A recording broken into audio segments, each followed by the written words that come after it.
Well, good morning, everyone. We're going to get started. Ms. Prine, good morning. Good morning, Mayor, and good morning, everyone. This is a meeting of the El Paso City Council, and it's a work session for Monday, November 17th, 2025. It is 9:05 a.m. Mayor Johnson is present and presiding in council chambers, along with Mayor Pro Tem Chavez, Representative Acevedo, Representative Maldonado Rocha, Representative Boya Trejo, Representative Nino, Alternate Mayor Pro Tem Fierro, Representative Limon, and Representative Canales. Mayor, we have a quorum. Great. Representative Canales, would you lead us in the pledge, please?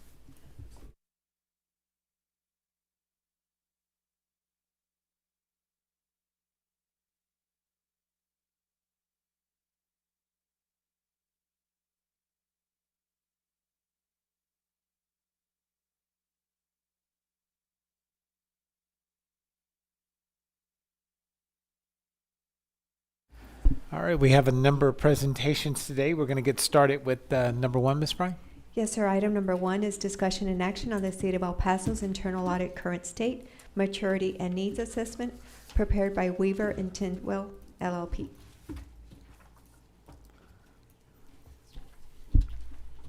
Good morning, guys. Good morning.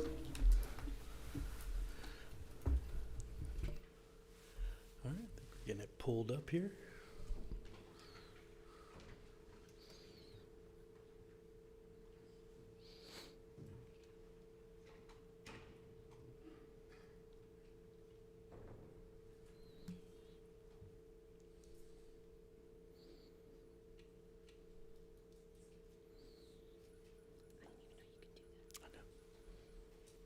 It'll eventually show up. There we go. There we go.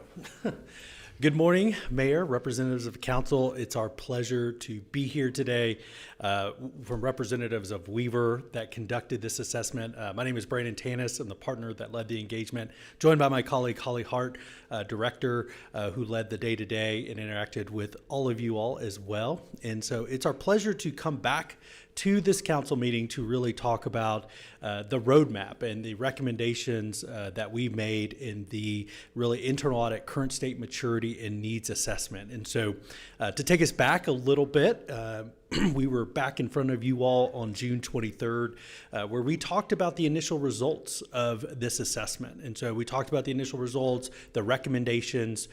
Following that, we met with the then city auditor and his team to talk about those recommendations, to get some additional feedback. And then from there, we built what we're going to kind of focus a lot more of our time today, talking about the roadmap. So the recommendations and the roadmap of how do you get to those next steps. And so I will click this. And so to remind the council of our scope, and so the scope of engagement was to assess the current structure, the organization, the roles, responsibilities, and practices that were implemented by the city's internal audit department, and the coordinating activities to determine if they reflect the best practices and have the tools, resources, and capabilities really to address the city's needs. And so this review assessed the functions of effectiveness through the lens of independence, transparency, accountability, and alignment with stakeholder expectations, which is everyone here along with city management. And an emphasis on how internal audit delivers value to the city and its constituents in accordance with two sets of standards. The first one is commonly referred to as the Red Book, so the Institute of Internal Auditors Global Internal Audit Standards, and then the Yellow Book, which is the GAO's Government Audit Standards, looking at those requirements and guidance as well. But to clarify, this was not a peer review. You also have a peer review in your internal audit department that does a deep dive into your work papers and quality control and things like that. This, has many elements of that, but is not considered a peer review itself and really looks at best practices of the internal audit department. And so we assessed in our scope and used a customized maturity model. And so we'll talk about that here in a second, a little bit more, to really assess and have benchmarking for the current practices. Again, we had two sets of standards that we talked about also with the COSO Integrated Risk Management Framework and the Capability Maturity Model Integration and Frameworks. And so when we did this assessment, a lot of this was a focus on alignment with standards, the peer review that was being already performed, and focus on the current maturity level. And when we talk about maturity, is where do we want to be in the sense of, having best practices, having new systems, and how do we approach the risk that impacts the city, and looking at short and long-term improvement initiatives and how those are aligned with the city's strategic plans and risk and so forth.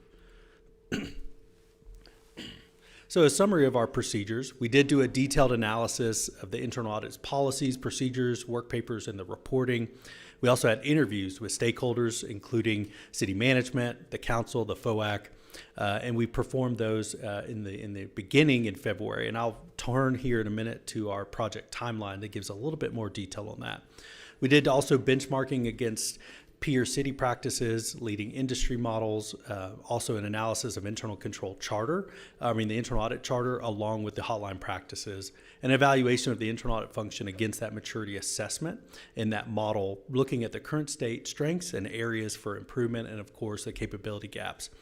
And then we had a development of a really tailored and very detailed, actionable short-term and long-term action items that you will find in that report that takes you from your current state all the way to, implementation to the maturity level that you all have decided you would like to achieve.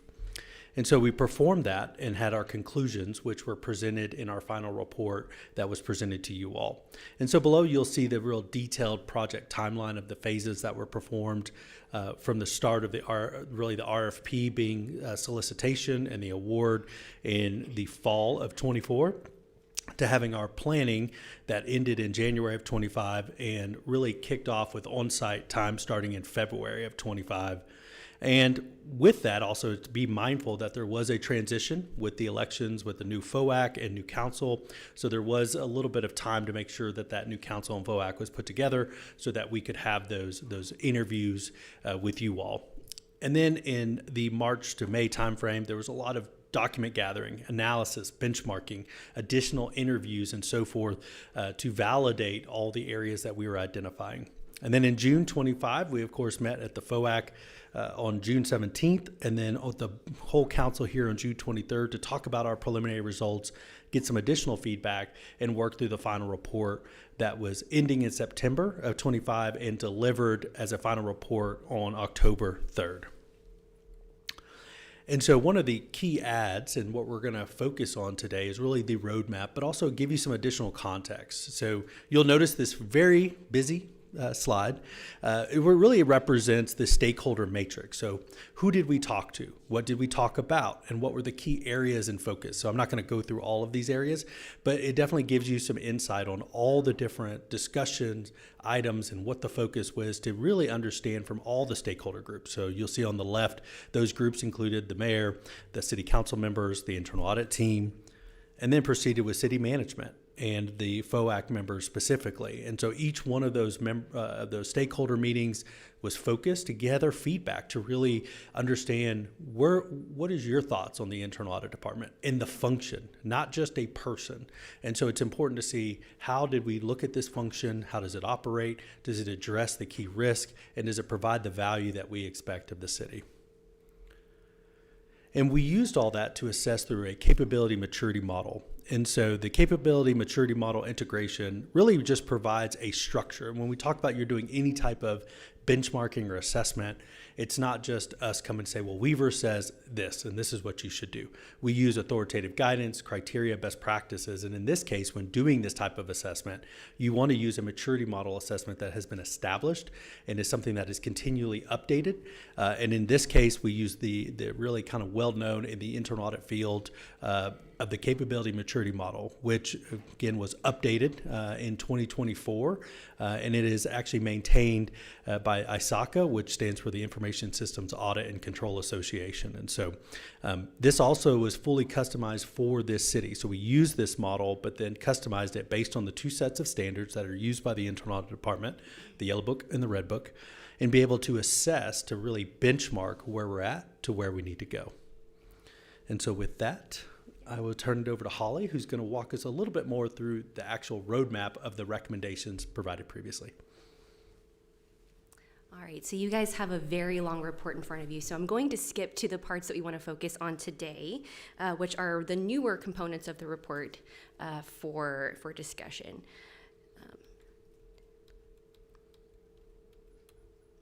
All right, detailed results. And so the big add to talk about today is that target roadmap that we've been discussing. So again, within our roadmap, you're going to find that we evaluated under each element all the various components that really make up a holistic review of an internal audit function. And so within the roadmap, we identified the current state condition, which is, where are we today? What level of maturity are today? We identified some of the missing elements within those areas.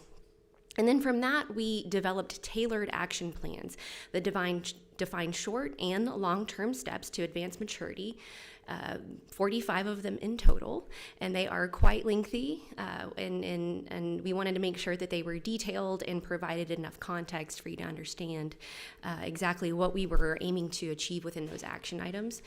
Within each of the detailed action items, we also do have implementation considerations, the benefits and challenges of each recommendation, so that can form a strategy for implementation.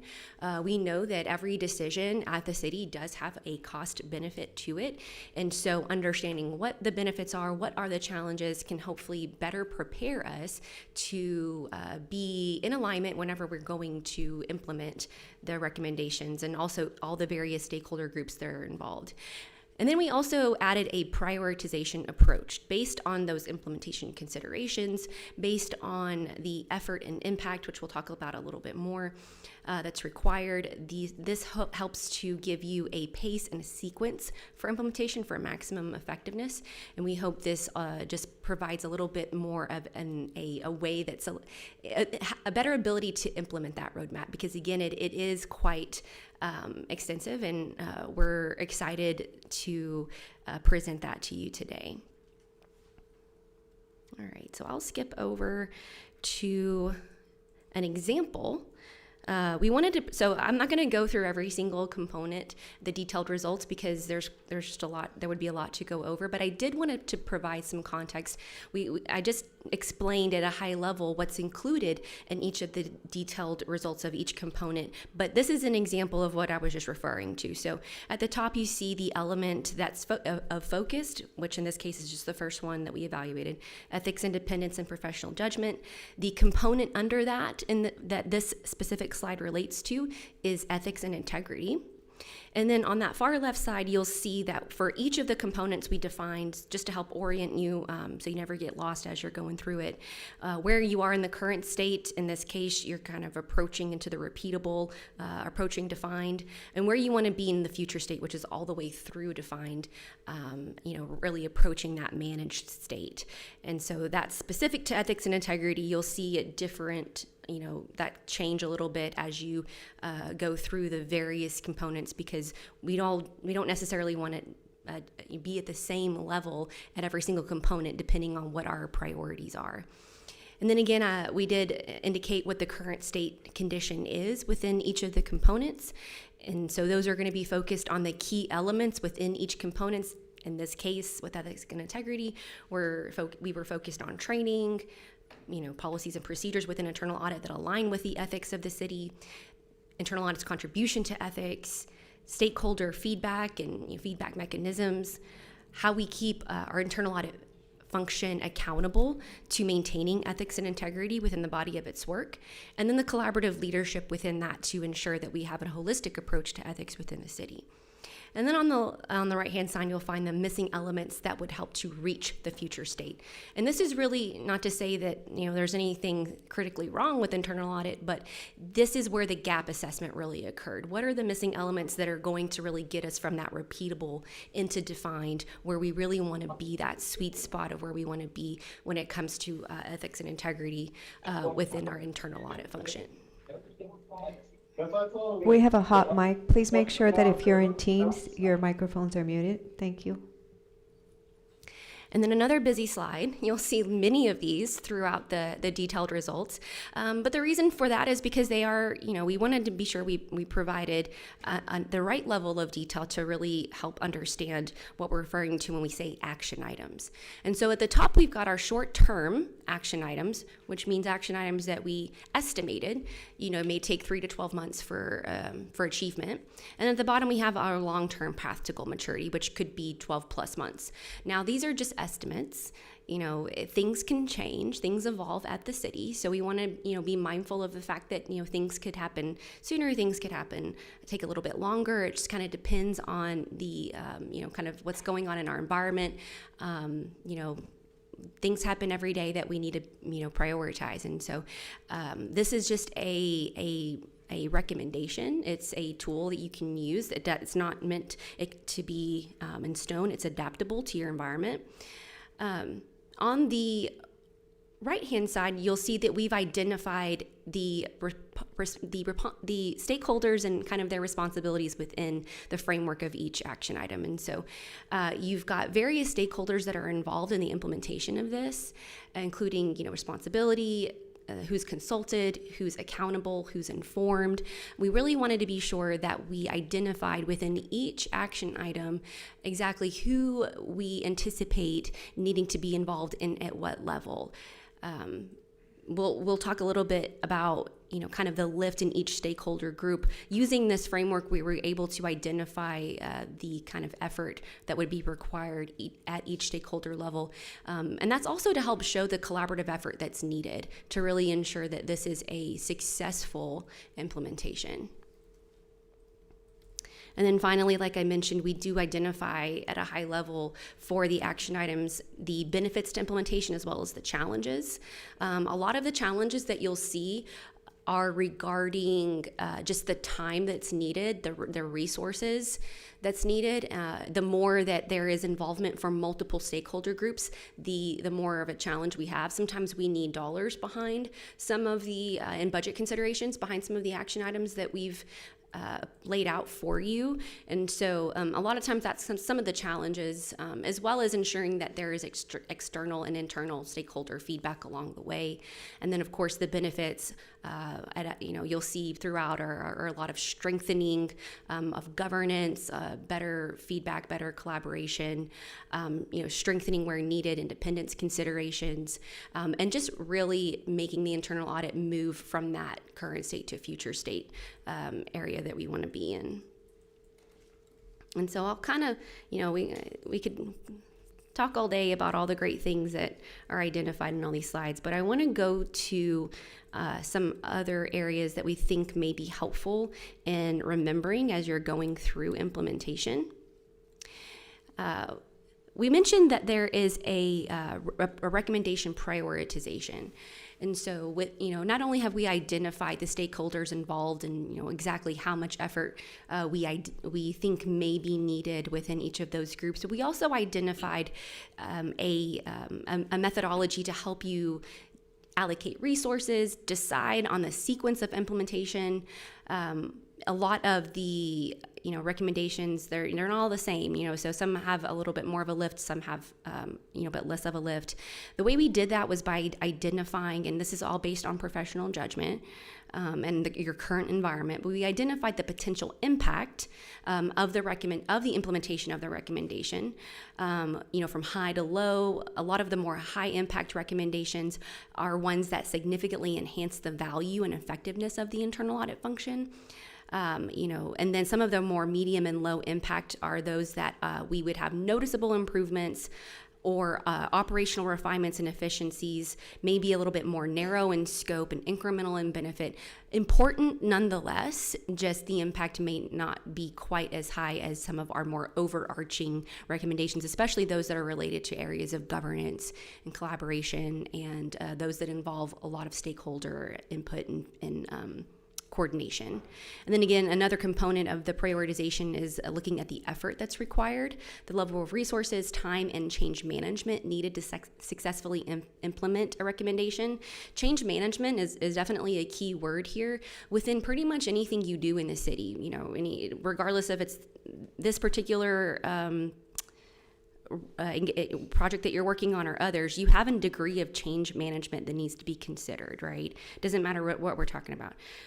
So change management applies here. When we're going to change a process, how does that affect upstream and downstream processes? When we're going to change a structure or governance of something, we have to consider the impact. Or if we're going to introduce new technology, what's the impact of that? And so change management has to be a consideration as well. And so everything, again, high, medium, low, high effort requires significant resources, a process redesign, cultural change.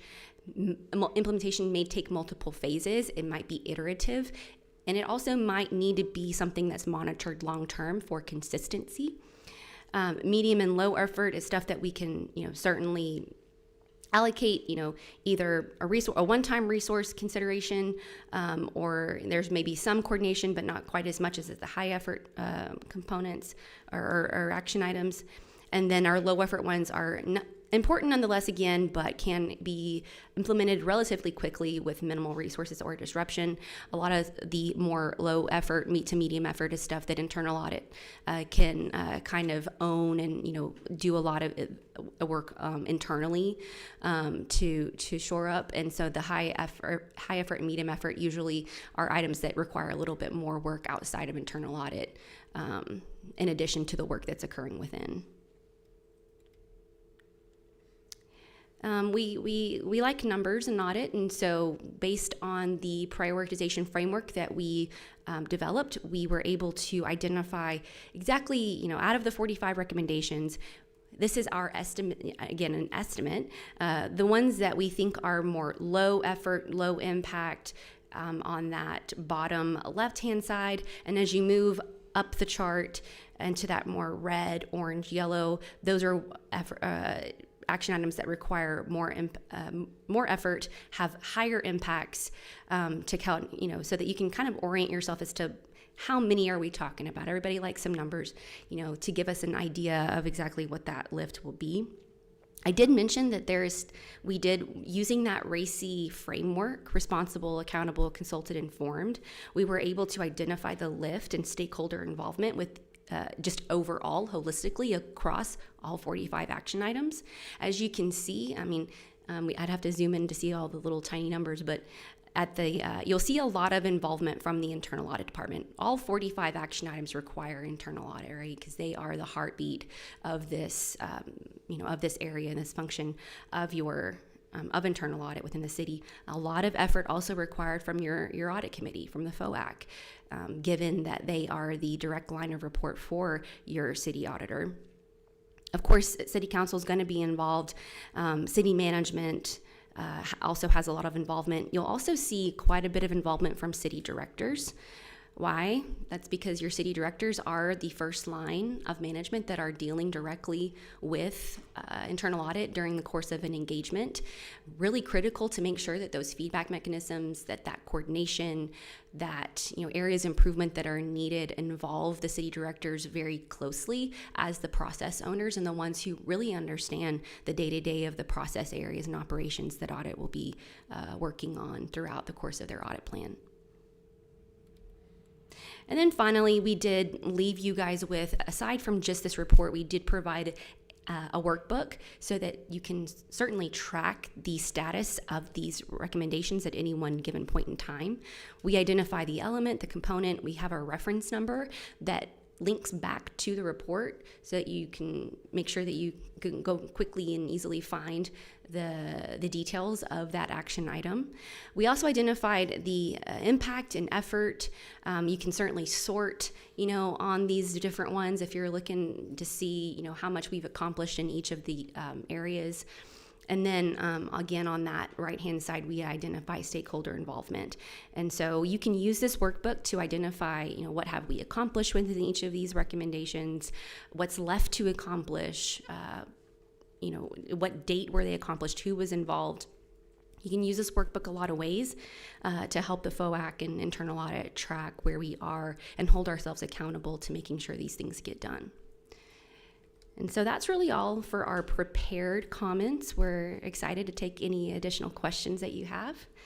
And of course, if there's any addition, along the way later, if there's any questions on the detailed action items, we're happy to as well address those. Very good presentation. One quick question. Going from where we are now to define, you recommended 3 to 12 months we could get that done. Is there a way to also be working on manage at the same time? Or do you have to do, Yeah, no, these action items are not necessarily meant to happen, in a linear fashion. Okay. These recommendations are meant to be very dynamic in nature. You can be working on a long-term action at the same time that you're trying to look at some of that more low-hanging fruit, lower impact or lower effort items. We can, as a city that, to be as efficient as possible, we can be working on things in tandem, Okay. Depending on the bandwidth and the, environment and prioritization of other things going on within the city, of course. okay, very good. Representative Nino? Thank you, Mayor, and thank you, Brandon and Holly, and to Ms. Mack, to Ms. Neiman, and also to the Internal Auditor's Office, Mr. Montiel and Liz. This has been a collaborative effort. We've all have met many times and had different conversations. And I'm just going to touch base on what we talked about FOAC last week in regards of we are in the process of essentially hiring a new internal auditor. And we talked a lot about the collaboration efforts that we're really trying to improve, right? And we talked about ensuring that the new auditor does have a seat at the table. And I know that this kind of completes the scope of work with you all, but I did ask in regards of you all being available to have a conversation with the future auditor to ensure that if they have any questions with this plan that essentially we're moving forward with, they are also part of that conversation. Can you kind of touch a little bit based on that? Of course, and I would say the best time is when you have a new city auditor coming and now you've had this report provide some very clear, objective, information about where we're at and where we need to go. And so we're happy to meet with that new city auditor when that person is hired, be able to talk through the report, answer questions, and also encourage them to, meet with the new staff and talk that they're going to be inheriting as part of their internal audit function, kind of understanding, everything about them, but also how do we take this report and move forward. So we're happy to have those conversations going forward to help them make sure they get integrated into their new position. Yeah, and thank you for that. And also, I would like to give an opportunity to Liz and Mr. Montiel if they wanted to touch base. I know that in the conversation we had last week with FOAC, they mentioned that some of the recommendations and actions that we are looking into in this plan, that they said that they've already kind of start working on some. And I just wanted to give you all, congratulations and props for being proactive and working on some of those actions as well. Liz Delao with Internal Audit. So yes, so some of the items were communicated to us prior to the finalization of this this assessment. So we have begun proactively implementing some of the recommendations. Thank you for doing that, for being proactive. And again, thank you for all the work that has taken into this. I'm looking forward to even further conversations. I have no further questions, Mayor. Thank you. Representative Chavez? Thank you, Mayor, and thank you, Holly and Brandon, for the presentation. As Representative Nino said, last week we had an extensive overview of this report, and I know you've been working hard on it for the last 9 months, so I want to thank the city staff and everybody that's been involved in this process. I know that accountability is a value that I hold dear to my heart, and I am happy that we are being held accountable and that we now have a guide to implement as we hire this new city auditor. I know that we talked a little bit about this on Friday, and I don't want to go too much into depth with this, but we talked about non-negotiables as we try to, scale up to that managed phase. If you could just briefly touch on that, on some highlights, I would appreciate it. Well, as we mentioned in the discussion on Friday, you could look at any of these and feel that it's some way that they're non-negotiable to really get to that future state. But when we're talking about the true non-negotiables and laying a foundation for everything else to really work, it's really truly in the areas of governance. And so, they're not only how you, an internal audit, interact, but also how internal audit interacts and coordinates with city management, and what that looks like. What's the framework for that? What are the feedback mechanisms, the performance management and accountability of that, making sure that our framework for identifying high-risk areas in our audit planning is one that's really well understood, the ins and outs of that, as well as aligned with our strategic goals and objectives. And so all of that kind of governance component that really lays the foundation for the effectiveness of the internal audit department are ones that we would say are the most non-negotiable in the body of the recommendations that we provided. Thank you, Holly. And I know that there's a whole section on governance. So we appreciate again, once again, your efforts, and thank you for being here today. Representative Acevedo? Thank you, Mayor. I just wanted to echo what my colleagues are saying. It's been a real pleasure to work with your team and really seeing how this has come to life over the course of the year. City staff have also been really great in helping this document, and now we have a really nice roadmap. Ms. Mack was saying that she would have loved to have something like this when she came into the role, but that's Ms. Mack, and she loves having roadmaps and all these plans, and I really appreciate that about her. But as we look at this report, the auditor will be hired in the coming weeks, and they're going to have this to guide their work, and that's going to be really nice. So I'm really happy that we are finalizing this report before we hire that person, and then they come in, and then they're going to be able to get to work immediately. The other essential part to this is that a lot of transparency is going to be really important for this. And so I really appreciate how you've put this together. The table, there's a lot of information. And at the FOAC, what we were discussing on Friday is establishing a cadence with our FOAC, give the new auditor some time to come in, and then have a standing item at FOAC meetings to give us a report on where they are with this implementation, whether it's short-term, long-term, and then of course maybe looking at coming to council quarterly or twice a year to give the council updates on how we're doing with the implementation of this whole report. So I appreciate the work. I hope that we continue this relationship. I think we will have a lot more to discuss throughout the next year or two as we implement this. So thank you for being available on meeting with the auditor and seeing where things are going with this. And Mayor, I don't think there's a motion on this, right? Yeah, I think we need no to one's made a adopt, motion. Yeah. to adopt the recommendation. I'm happy to make it. I move to approve this and accept the final Weaver report. All right, there's a motion and a second. Representative Rocha? Thank you, Mayor, and thank you, Holly and Brandon. Nice to see you in person here. Welcome back to El Paso. I do want to also thank you for the detailed roadmap that you've provided. I think essentially we all want, within the city as well, to be able to be more efficient, and this definitely provides us that, in addition to all the integrity and everything that goes along with it. Not to slight what the internal auditor's office is already doing, right? They're doing some wonderful work. This is just going to take them to the next level. So we really appreciate it. I do have a question for the internal auditor's office, and really it's not a question, Liz. It's just to go over some of these out of the 45 you've already started implementing. You were really specific during FOAC as to where you are with each one. So if you could just go through that briefly with us, and that way we add it to the record as well, please. Sure. Okay, so we identified 14 that are related to our internal processes. Those we have already implemented. Just to give you an example, one of them was regarding our audit reporting protocol. So with that one, previously, prior FOACs, we reported quarterly on the results of the reports, and now we report monthly. Let's see, 10 of the items we're currently in the process of implementing. 2 we foresee being integrated with our next budget cycle. 4 we foresee being integrated into the risk assessment and audit plan. And then 4 we see more of a multi-level collaboration, so that might take a little bit more time. 8 of the items are just FOAC, where the FOAC is the decision maker. And then 3 of the items we need to do a little bit more research.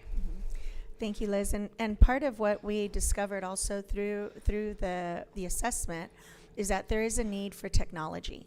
So I want to make sure that that we are level set on what the need is from your office. And I know, Miguel, you spoke briefly about what the costs were for the license specifically, and forgive me if I say this wrong, the ACL?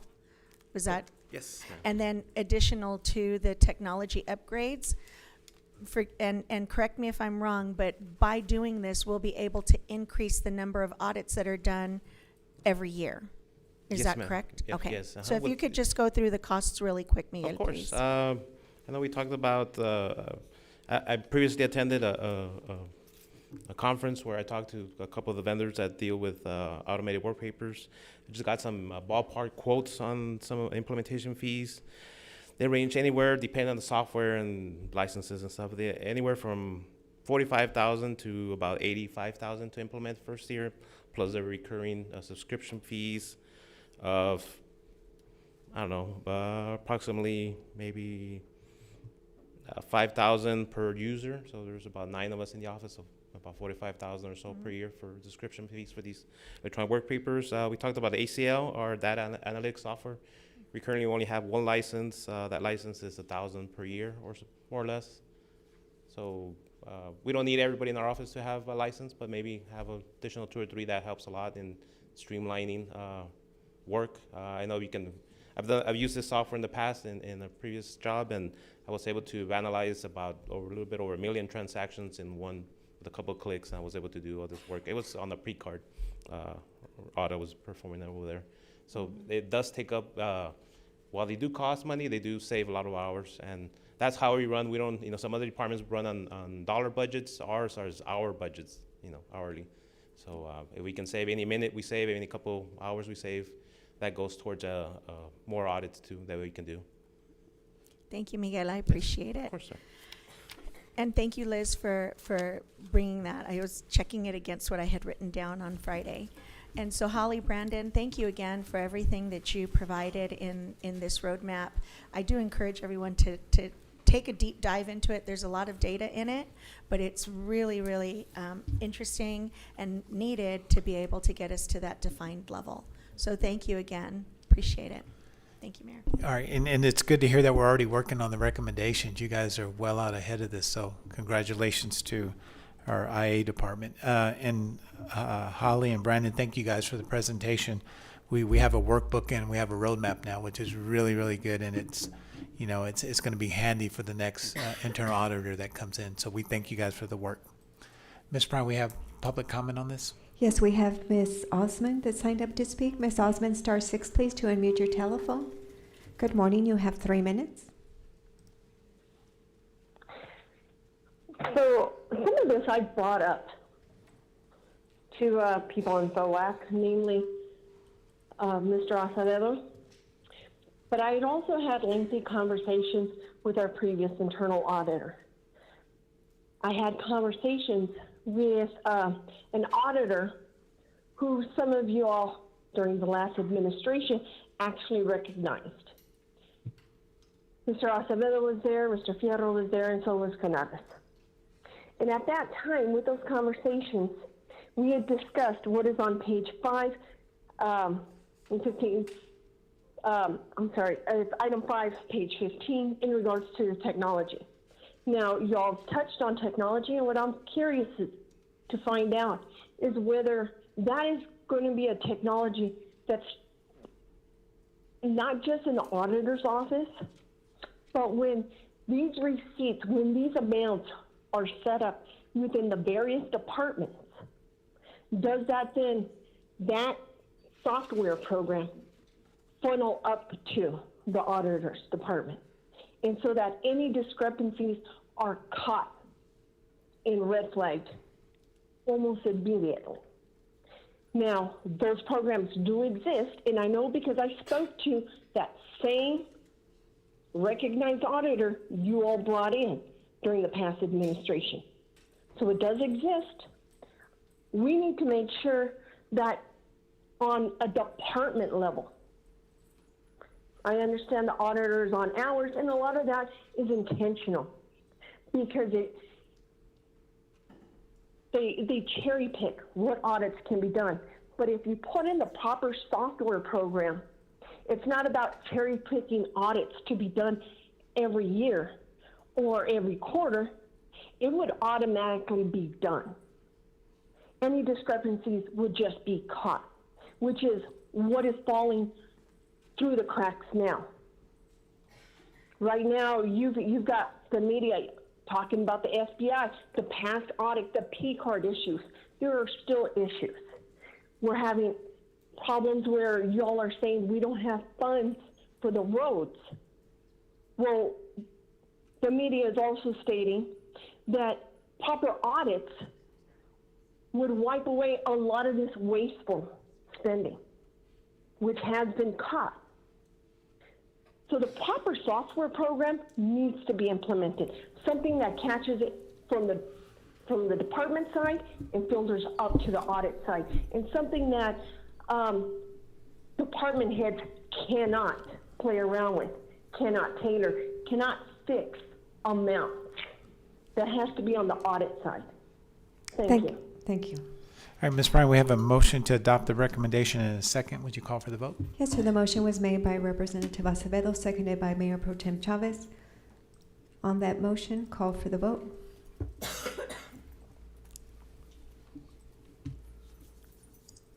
And the voting session. And the motion passes unanimously. All right, thank you. Next item, Ms. Bryan. That brings us to item 2, and this is Envision El Paso Comprehensive Plan Update on Housing Needs Assessment.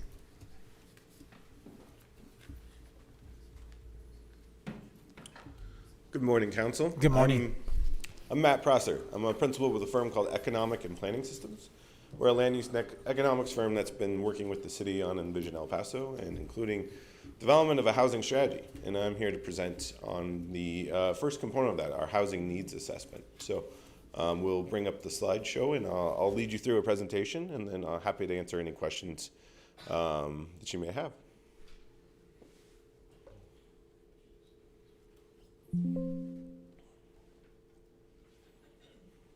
All right, here we go. Let's see if I can get the, perfect. All right, well, first I want to start with what we were sort of asked to do, what our scope of work is. And really the purpose of this project was to help identify strategies that you all as a city can undertake to help support and increase the production of both market rate and affordable housing.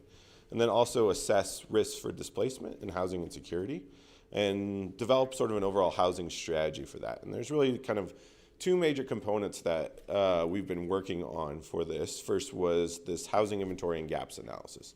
This is really an understanding of what your current housing conditions are, what challenges and opportunities there are, and what gaps or needs, as we like to call them, you need to address. From there, we're using this information to define what affordability means in El Paso, and develop some policies and tools that you can implement to address those. And so our main deliverables here are really that inventory and gaps report, a housing strategy report, and then ultimately we're going to help work with city staff to develop a dashboard where we can track housing conditions, hopefully real time, so we can see what our progress is going forward.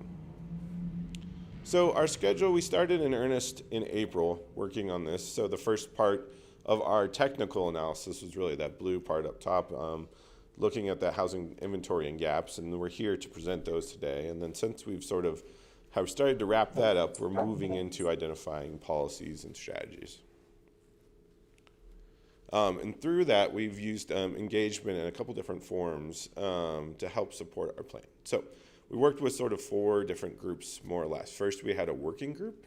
We've been working with this working group, about a monthly basis, a little bit less frequency. Every month or 2 months, we check in with them.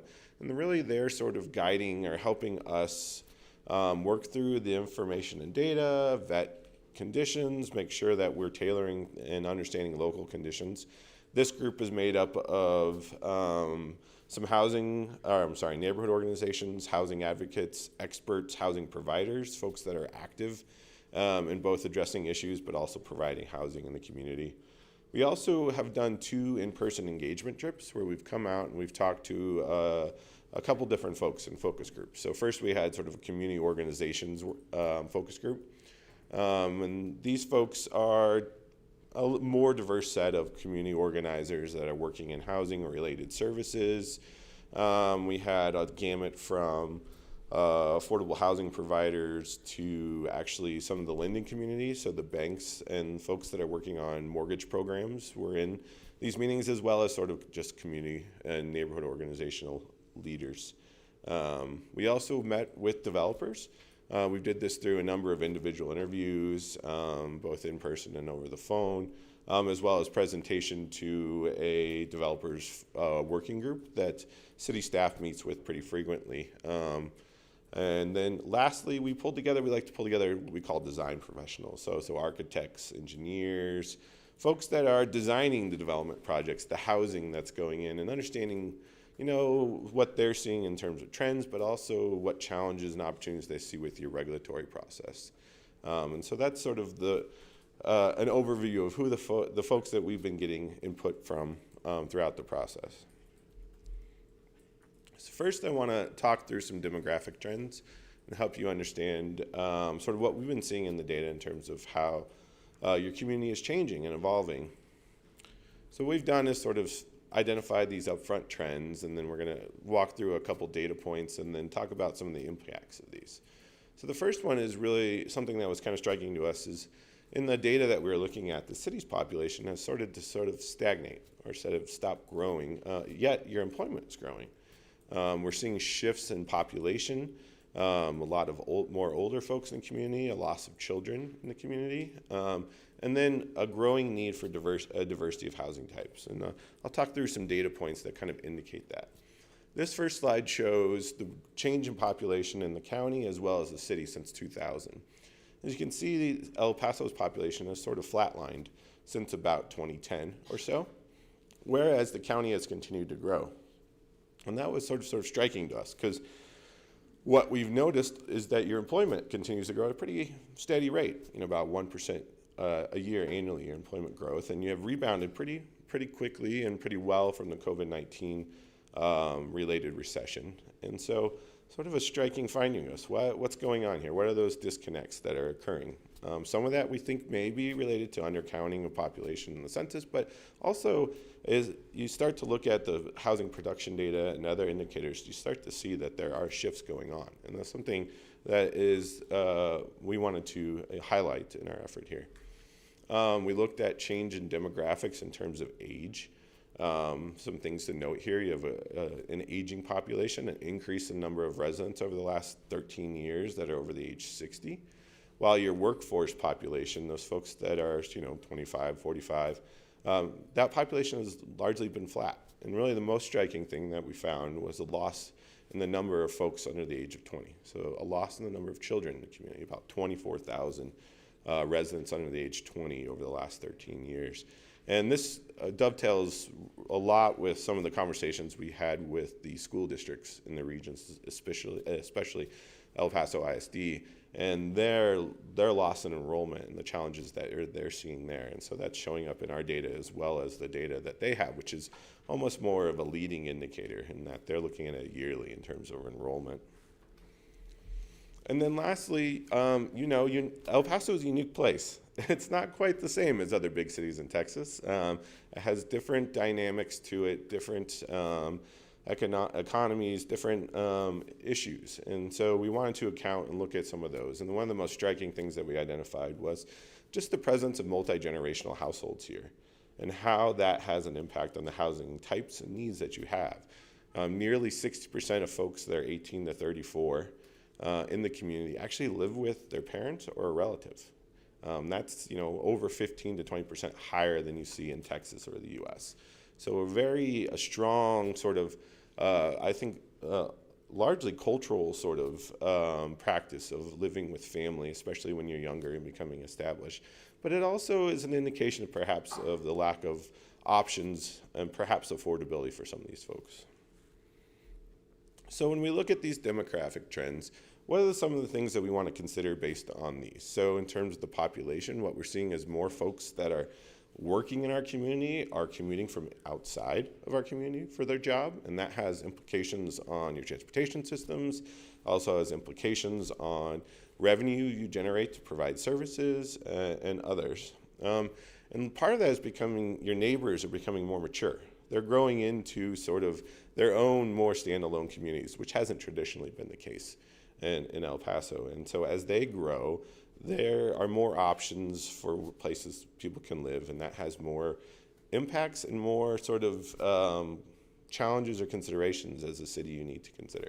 The aging population, obviously older folks have more diverse housing needs than perhaps their traditional family or a younger person. And so a lot greater diversity in household sizes, types of products you need, and so considerations for that. And then really that sort of less workers in the community, as well as more folks choosing to live outside the city, means we're challenged with the number of kids there in the community. And really the loss of enrollment in the school district was something that was very striking in our conversations. And that has an impact on neighborhoods. If losing schools makes existing neighborhoods less attractive, and makes attracting folks back into the city more challenging as well. And so there's a bit of a cyclical nature to that. Lastly, growing diversity of housing needs. We talked about sort of multi-generational households. The biggest challenge here is the majority of your housing stock is really oriented more towards family households. And as we see a greater diversity of needs, it's harder for that sort of traditional housing stock, that single family detached home, to meet those needs, both from an affordability and a physical sort of standpoint. And so as there are less housing options in your city, that means more folks are looking outside for other options. We also looked at trends related to housing production. So same sort of approach here, sort of high level trend that we found and some of the implications of that. We've seen a really dramatic shift in the amount of housing that's being built outside of the city, in either the unincorporated part of your ETJ or in neighboring communities. Less housing being built overall in the region, and then really housing price spikes that occurred in 2000. We'll dig into that in a second. So this slide, excuse me 1 second as I get a sip of water, shows the number of units that were built by decade collectively in the city and in the county as a whole. And really on the far right, what we're highlighting is really a large or growing delta between the number of units built in the city and then the number of units built overall in the county. And so a really large portion of new housing development in your region over the last 10, 15 years was built outside of the city. And that's really new for you all. That hasn't been the case. Traditionally, you've sort of captured vast majority of the housing growth. And so about 31,000 housing units since 2000 built outside of the city.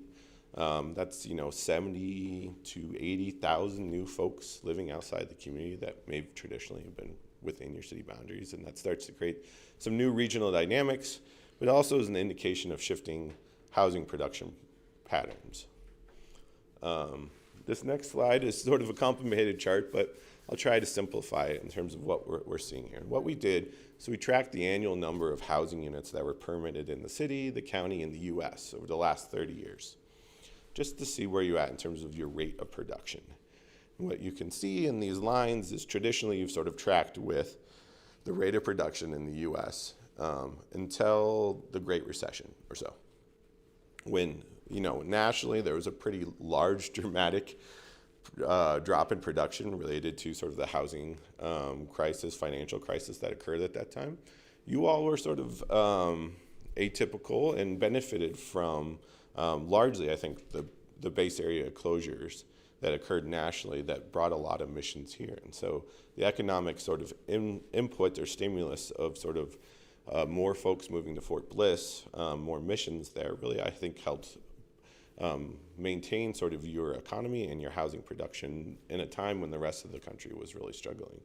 And then we've seen a really unique dynamic in the last 10 years, whereas the rate of production in the US has really increased at a pretty substantial rate. But the city and the county, even though we're seeing more growth in the county outside the city, collectively is near 30-year lows in terms of the rate of production for housing in the community. And so sort of very striking patterns there. And sort of it's interesting in a time when you're still growing economically to see these drops in production. And so something that we think is of concern or something to consider in how we think about your housing needs going forward. And then lastly, this chart shows the housing price index in your region since 2000 compared to the percent change in wages, incomes, rental rates, and the consumer price index. So showing how have housing costs tracked with these other things like income, wages, and even rental costs here. And what we saw in the start of the pandemic was a spike in housing costs in the region. Now this has happened everywhere in the U.S., the same sort of large spike, but you're in line with that. But at the same time, you know, wages did not spike, incomes haven't spiked. And so what used to be affordable in 2019 is a much different, we're in a much different situation today.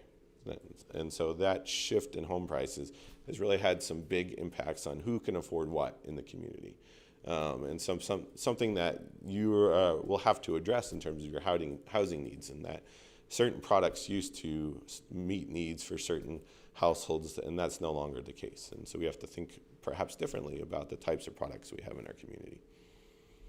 So in terms of how these trends are impacting housing needs, housing being built outside the city, as you know, statewide annexation laws changed in 2017 and a little bit more in 2019, and that's had a really significant impact on how large cities like yourself grow. You can no longer unilaterally annex, most annexations are voluntary, and that means more competition from your neighboring cities as well as your ETJ, whereas developers have more options to pick and choose where they want to try to develop. And they're finding it, at least when we're talking to them, it's cheaper and easier in a lot of cases to develop outside the city versus in the city. And at the same time, the buyers are not finding the value proposition of being in the city. And so that's the challenge, where you're not attracting the home production that you used to. And that has implications on where you're housed, your future workforce, and your growing population. We've seen a reduction in housing production, as I mentioned. This has occurred despite a growing economy, and the less sort of options we have because we're not producing as much housing, it becomes more challenging for buyers and renters, and they're having to choose sometimes substandard or suboptimal housing solutions. And coupling that with housing cost spikes that occurred in the community really puts increased amount of demand on a decreasing amount of supply in your community, which can lead to higher prices. And so sort of unfortunate, ill-timed spike in housing costs versus a reduction in production. And really when these type of things happen, when we see large price increases, challenges with affordability, the folks that are most impacted are your most vulnerable populations, the folks that are already housing insecure or are in substandard options. And so they're often the ones that are feeling the most stressed when you see these types of things occur. So with that background of demographic and housing production trends, we started to dig into understanding what the gaps are in the community. Where is our existing housing stock in comparison with the levels of affordability of our existing residents? And that's really what we think about when we're talking about housing gaps. And so affordable housing, or housing in general, we have a lot of jargon, a lot of plainer terms that we throw out, and so we want to define somewhat some of that before we get into this conversation. A lot of housing, especially housing policy, focuses around what is referred to as the area median income. And so the U.S. Department of Housing and Urban Development defines an area median income for a region every year as a way to set parameters for qualifying for different federal housing and social support programs. And so this indicator of AMI is used a lot of times in affordable housing programs and policies and strategies to define what we mean by different income levels and where we need to address gaps. And so for El Paso, the definition of area median income kind of depends on the number of people that are living in a household. So for a two-person household, the area median income is $63,600. For a three-person household, it's $71,500. So when you think about 100% of AMI, area median income, we're in that sort of $65,000 to $70,000 range, just depending on the number of folks living in a household. So this chart shows the number or the percent of households, the different AMI cohorts in the community. You can see sort of the spread across the community, and then sort of how that's shifted since 2010. And so largely uniform, except for we actually saw an increase in the number of households that earn less than 30% of AMI. So a growing need at the lowest income levels, which is a challenge for a lot of communities. So this gives you a sense of sort of the distribution of households by income, and sort of larger sort of concentrations on that below 80% of AMI, and then sort of on the far end, you know, above 200% of AMI.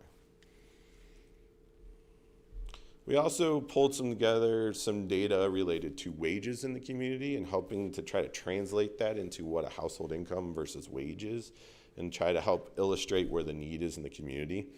And so this chart shows the 10 most prevalent occupations in El Paso and their annual average wage that's paid. Actually, it shows the number of jobs in the blue bar, and then the red little dash is the annual average wage. So the average annual wage for all occupations is about $52,000 a year. When we look at the 4 largest occupations in the city that account for 41% of all jobs in the city, the average is about $37,000. And so obviously we have a large concentration of sort of medium to low wage earner jobs in the community. And so that really has a lot of impacts on your housing needs. And so we wanted to translate that into household income, so you kind of have a sense of, you know, somebody earning this wage, what their likely household income is.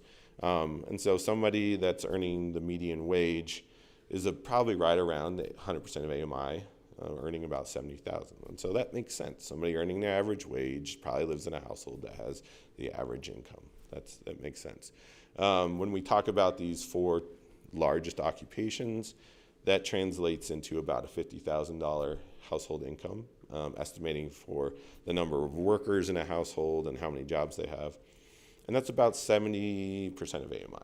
So typical worker in the most prevalent occupations, they likely live in a household that earns about 70% of AMI.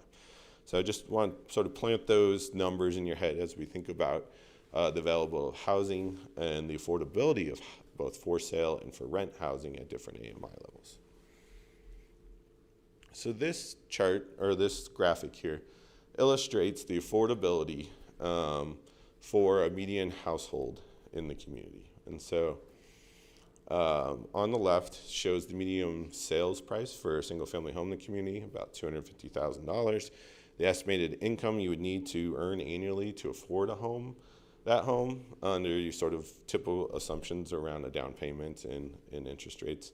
It's about $85,000. And so there's a gap between what the median household that's being earned in the community now versus what they need to earn to be able to buy the median home in the community.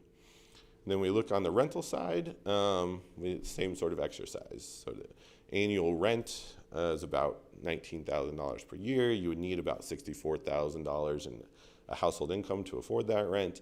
And that's just about where the median household is in the community. And so starting to see a gap at sort of the median household income for rental affordability in the community, and there is already a gap in terms of home ownership. And we sort of started to play that out over a series of AMI levels as well as household sizes to try to get a sense and how that's shifted over the last 4 or 5 years. And really what we're seeing here is the annual, this slide talks about single family home ownership becoming less affordable. The annual income needed to afford the median single family home increased from about $63,000 to $83,000 from 2019 to 2023. And as I mentioned, those home price spikes that we showed in that previous slide, this is the impact. We have a less number of folks that traditionally have been able to buy a home in the community are likely more challenged to do so now. And so right now you need to earn about 145% of AMI to be able to afford the median single family home. And so it just gives you a sense of what income level you have to be at to afford the median price. Obviously their home sales above and beyond, below the median price, but just, you know, the average home, this is what you need to earn. We also looked at this in terms of rental affordability. We're starting to, as I mentioned, to see more gaps for folks that are earning median income. in terms of being able to afford the median rent in the community, you need to earn about 105% MI. There are housing options obviously below and above that, but you're starting to have to earn more than the average household income to just afford the median rent in the community. And that's an emerging challenge that I think is new for El Paso, which a lot of sort of your peer cities in Texas have been dealing with for a number of years. And so some of those big city in Austin, Dallas, Houston, those challenges are starting to come home to El Paso as well. What we've done is track the number of homes that were sold and the number of units that were rented from 2020 to 2023 at different AMI levels in terms of their affordability. And really what this slide is telling us is we have less options that are affordable at the median income level.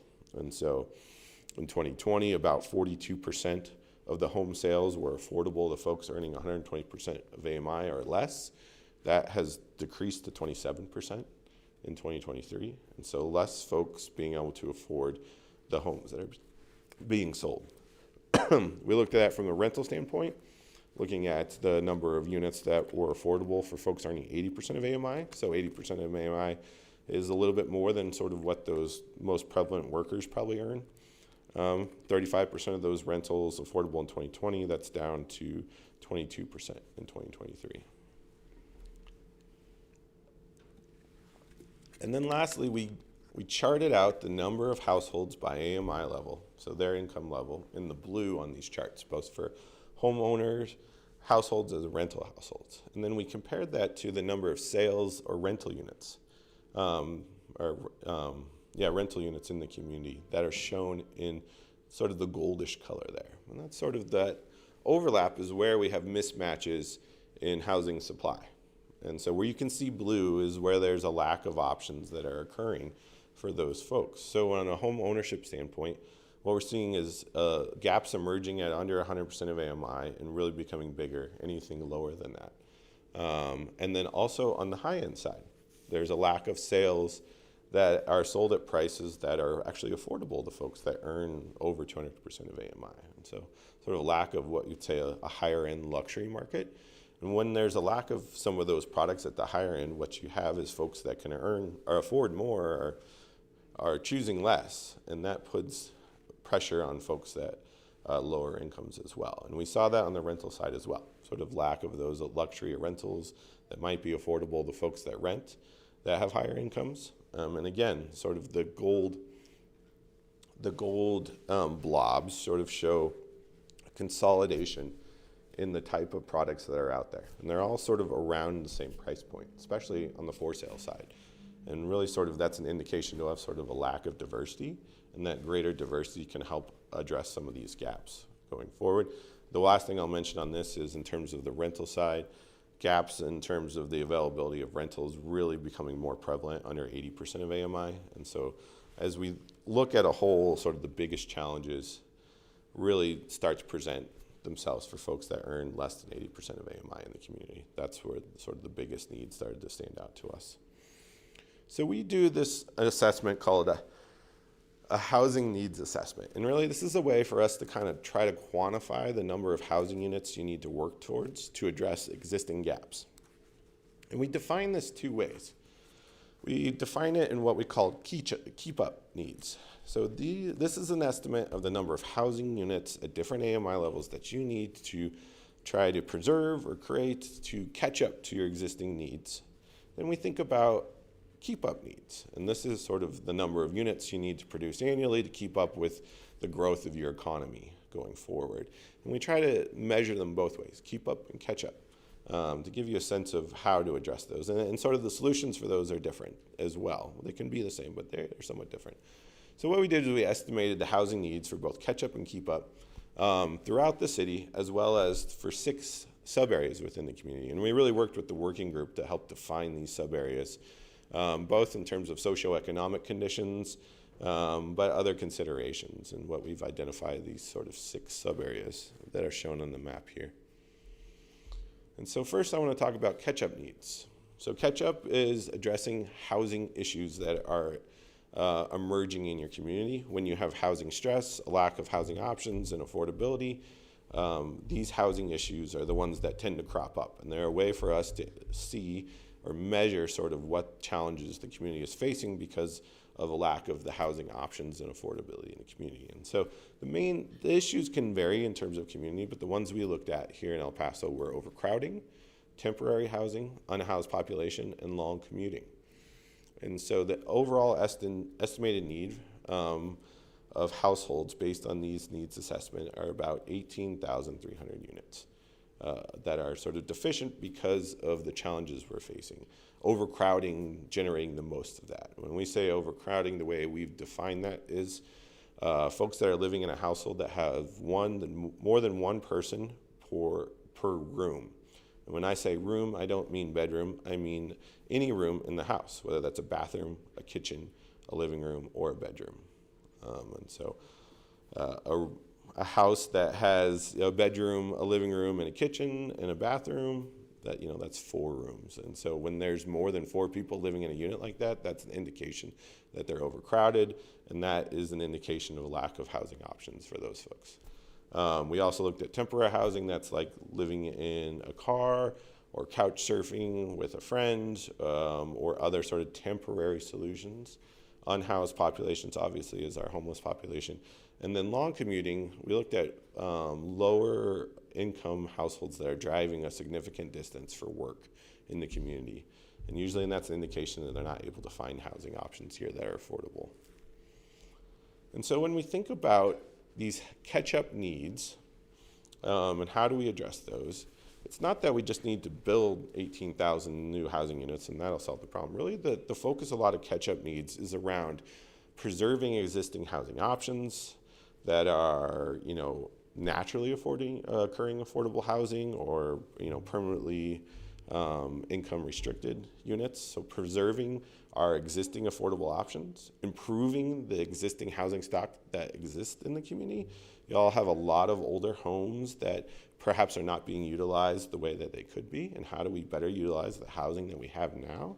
And then a portion of it also is potentially housing production, especially building some affordable housing for those really lower income levels that are lacking market rate options. And so those are strategies to consider in terms of addressing catch-up needs. We also quantified keep-up needs. Keep-up, as I mentioned, is estimated based on the growth of your economy. And so we looked at the forecast growth for El Paso County, what the historic capture of employment in the city has been for the community, and then translated that into estimated households that would be generated by these new jobs. And the need over the next 10 years is about 17,000 new units to keep up with employment growth. And sort of that indication, you have a growing economy, we need to make sure that the production of housing is creating options for our workforce. And then we spread the need over different AMI levels based on the wages these jobs are likely to pay and the areas where those jobs are most likely to concentrate. So we can understand the diversity of need throughout the community at different AMI levels as well as geography based on where these jobs are likely to go. And when we think about keep-up needs, these are more production-related strategies. So how do we allow more housing options in more places in our community? How do we reduce regulatory barriers that may exist? How do we improve the development process? And then what are some tools to help support the cost of development for developers, especially as your community becomes more infill oriented, because your ability to grow outward is much more challenged and more costly sometimes. How do we address the needs for developers looking to build and within our city boundaries and some of the challenges that come with, upgrading infrastructure or addressing sites that are a little bit more challenging to develop. So we estimated what the diversity of this housing need by different AMI level is and what that would translate into different product types that would be needed. Started to do that here, but I think we do that in a better way on this slide. And so about 20% of the housing need is really what we would call affordable housing. So below 50% of AMI, this is housing that likely needs to be rent or income restricted. You provide this housing now through public housing vouchers, low-income housing tax credit development projects, and other sort of affordable housing programs. And really this need is throughout the community. We did distribute it by different sub-areas, but really there's a need throughout the community for some portion of affordable housing to address needing. The next bucket is what we're calling sort of mixed income rental, affordable for sale. This is 50 to 80% of my MI. This is a mixture of folks that might be able to afford a market rate option, but may not. And how do we create more options, whether it's smaller housing units or in mixed income developments, or other sort of solutions to provide more diversity of smaller, more affordable options. And again, sort of similar across all sub areas in our community. The next bucket, about 30%, is what we call middle market first-time buyers, so 80 to 150% of AMI. This could be market rate apartments, for sale, compacts for sale, duplexes, single-family homes, townhomes, condos. Those are the type of housing products that would be affordable at this range. Locations near job centers are really the places where you really want to prioritize trying to attract this type of housing. The most need was estimated for East El Paso, but that's really just sort of the size of that sub area and the amount of employment that's out there is the reason that showed up. But really where we have job centers are the places that we want to try to increase the availability of sort of this middle market housing options. And then lastly, about 20% of the market is luxury move-up buyers, more affluent households that can afford more. So above 150% of AMI, and this is luxury apartments, large lot single family, higher end condos or townhomes. And these are the places that you can try to attract these products to are the more sort of desirable markets and where they can support sort of higher construction costs, higher quality product. And right now, it seems like there's more potential for a supportive market in central, northeast, and west El Paso for these products. But they could occur anywhere. But that's just where the market sort of seems to indicate there might be success for those types of products now. And we've estimated both the catch-up and keep-up need by different sub-areas in the community.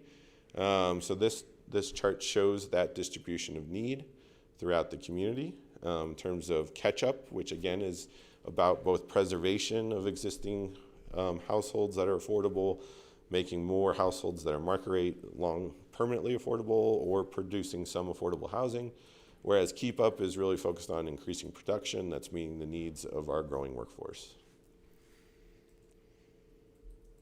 And what we've done is we've identified sort of these major issues we've identified through these.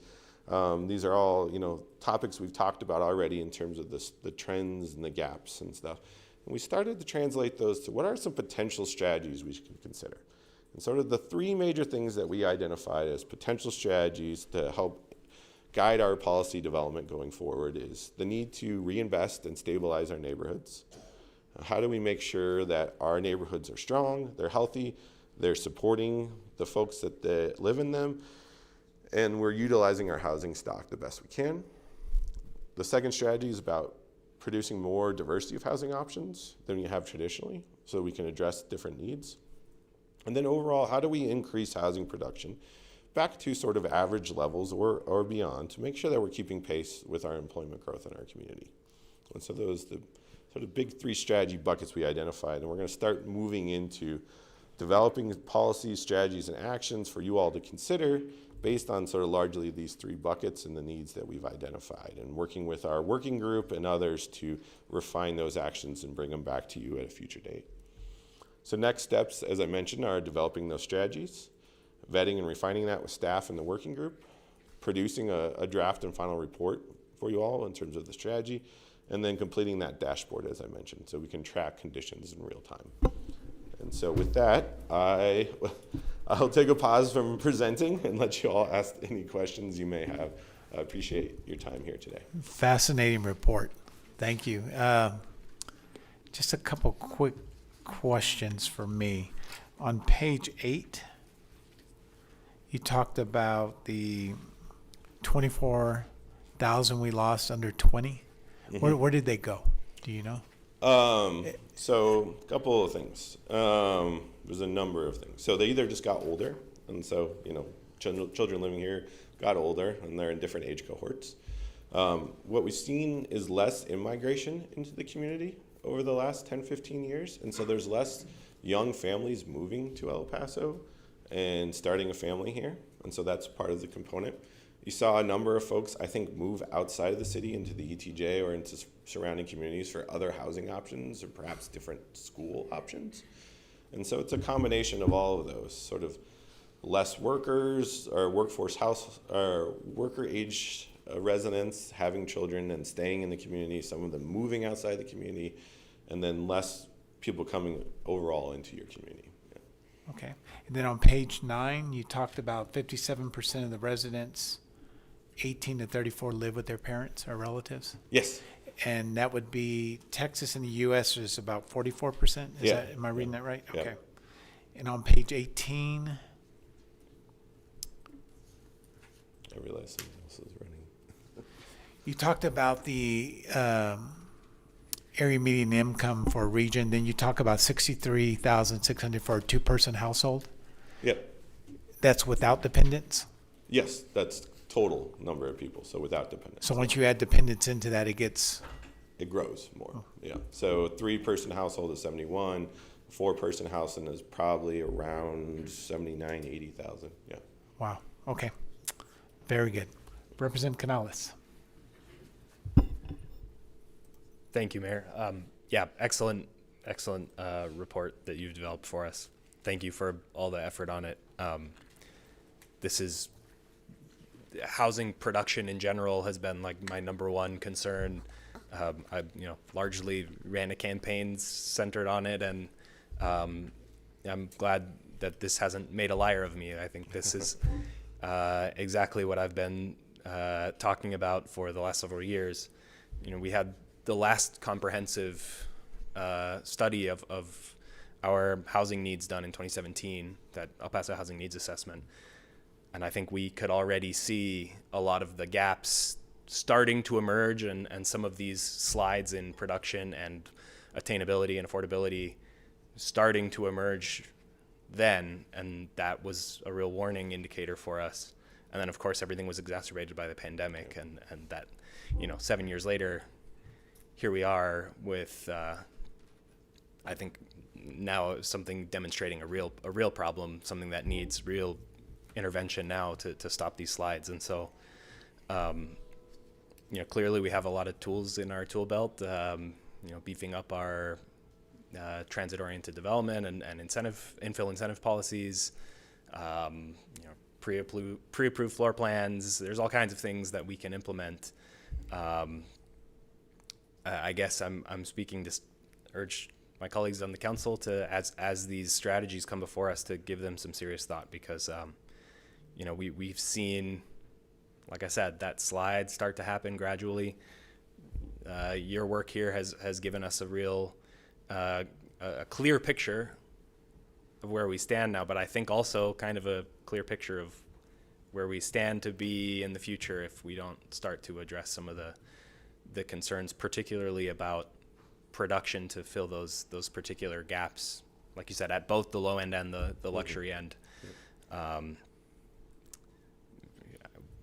think it's clear that everybody up here wants El Pasoans to be able to afford to live in the city of El Paso, and the reality is we've not necessarily through our fault, through market conditions and other reasons, but we've been outcompeted by the county, the ETJ, people leaving the city limits. And so we do have to take some steps. And, I think we have some things that have already been discussed that are in the pipeline. And again, I'm happy to see that we'll continue with next steps to help develop more of a concrete roadmap and a cross-functional team, for example, to help us work through some of these things. So again, thank you for the effort to yourself and to our internal staff who worked on this as well. It's a good, solid picture of what we need to do. Thanks. Thank you, Mayor. Representative Limon. Thank you, Mayor. Thank you very much. I had the opportunity to have Alex Hoffman do this presentation. Is he in the audience? Yes. Alex, would you stand up, please? So we normally just spend some time, but we spent a long time really discussing this briefing that I held, and it allowed us to have some conversations about some of the outlying items. And I'm curious, on page 3, when it talks about community organizations, do you know what, because it says 2 focus group meetings, what community groups were involved in this presentations? Do you know somebody? Nicole? I'm going to let Nicole answer that Okay, question. Nicole. Actually, she was I'm involved in curious this. to It was a know who was multi-department. involved. Good morning, Nicole Rodriguez, Community Human Development. Some of the organizations that we involved were some of the neighborhood associations in South Central, Familias Unidas, Chamizal. We had representation from some of the affordable housing developers, Home, and a couple of other organizations that you give me 2 seconds, I'll take a look, but those were the main players. I'm just wondering, like, Community First, the community organization. I'm trying to think of, you talked about the Familias Chamizal and some more of the small groups. Yes, ma'am. Good, that were involved. So I tabbed this, so let me go to the next tab that responds. We talked about on page 9, and Mayor touched on it right now, 57% of our residents age 18 to 34 live with their parents or relatives. In the state of Texas, how do we compare? I know we've got a national, but in the state of Texas, how do we compare with that number? Yeah, so the Texas average, if I'm doing my math quickly here, is 42.3%. So 42%. So it's right the next one, right Yep, right on the to the chart. right, yeah. Okay, so we're at 57. Is that, Oh, I did the math wrong there. I'm sorry. So that would be 45%. 45, and nationally? Nationally is 44. So, 44, okay. So that's certainly something that we need to look at. When you talked about discussing this, you mentioned the El Paso School District. Did you have conversations with the other districts? And I'm asking you because on page 10, on the aging population and loss of children, it states school district is losing enrollment, and we find that all of our school districts, or the majority of our school districts. So does that encompass all the districts versus just one? yeah, so in our conversations for the overall Envision El Paso process, we met with 3 or 4 school districts, including El Paso ISD.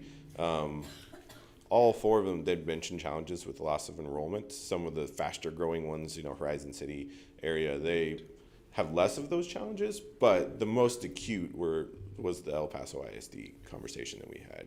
I think their estimate was about 7,000 7,000 reduction annually was what they were forecasting over the next 5-10 years in terms of reduction. And so it was a pretty striking number. It is.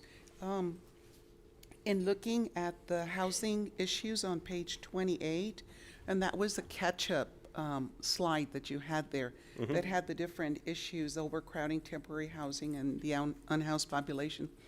Yesterday on the Sunday morning program, there was an very interesting presentation by Dan Rather, who touched specifically on this and the housing issues.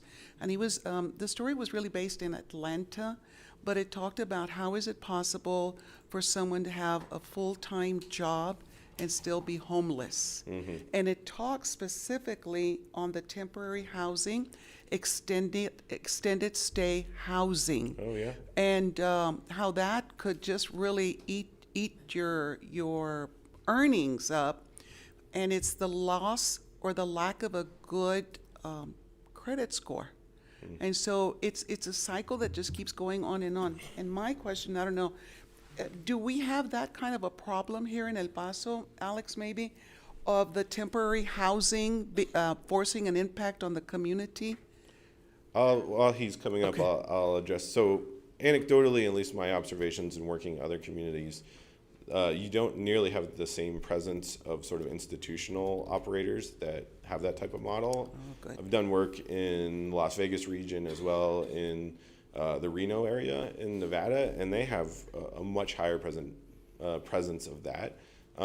We did hear some in the working group conversations around issues related around tenant protections, and sometimes that's a challenge is when you have a poor credit score or other issues, you are more vulnerable to be taken advantage of potentially. And so just their comments were making sure that we have the ability for tenants to have their rights protected, and how can we look at that as a potential strategy going forward. Yeah, I'll let And the Alex. rights protection comes under whom? Who would be doing that rights protection piece? So a couple things we heard, and you can look at different things you might put into policy as a city in terms of tenant protections, as well as a lot of times we've heard is there's just a lack of resources for a lower income renter who can't fight an eviction or something like that. And there's very few sort of providers out there in the community that can help support them. And so some of the comments we heard from the working group was just more resources and access to helping folks that might being treated poorly, to make sure that their legal rights can be represented. And it's a lot more challenging for those lower income renters. It So is. those are a couple of sides of the coin you can address that with. And it's so important to break that cycle, or to facilitate the breaking of that cycle for the community. Thank you very much. Appreciate it. Representative Chavez. Thank you, Mayor, and thank you for the presentation. I'm also grateful to Alex for giving me this presentation last week. I have a few follow-up questions. In your engagement with different stakeholders, you mentioned developers as one of them. In your conversations with them, and I don't know if you could tell us how many developers you're speaking with, but what have they told you about the reason that they have dropped their production within city limits? Some of the things that they heard, or we heard, was some of the standards are a little more stringent in the city versus in the ETJ, which is typical everywhere in Texas. There's really a challenge in terms of what a county can require versus what the city does. And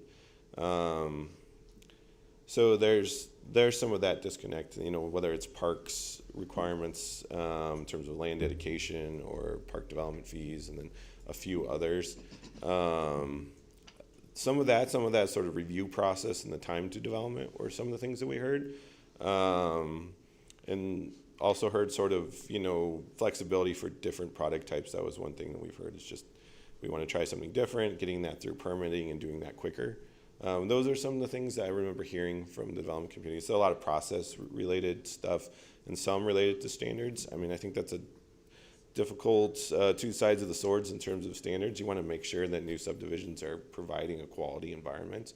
And so it's not necessarily that you need to reduce your standards. They also mentioned sort of the cost of development. So the, growing upfront costs for infrastructure, and they're having to cover that with a smaller pool of buyers and having challenges to raise their home prices to do that. And so some of the things we were thinking about are sort of tools that the city might consider to help developers, whether those are special districts or other sort of public financing tools where regional public improvements can be funded in a way that shifts that cost to the ultimate homeowner, as opposed to being an upfront cost, which is harder to overcome for a developer. That's kind of, I think, the realm of stuff that we talked about. Yeah.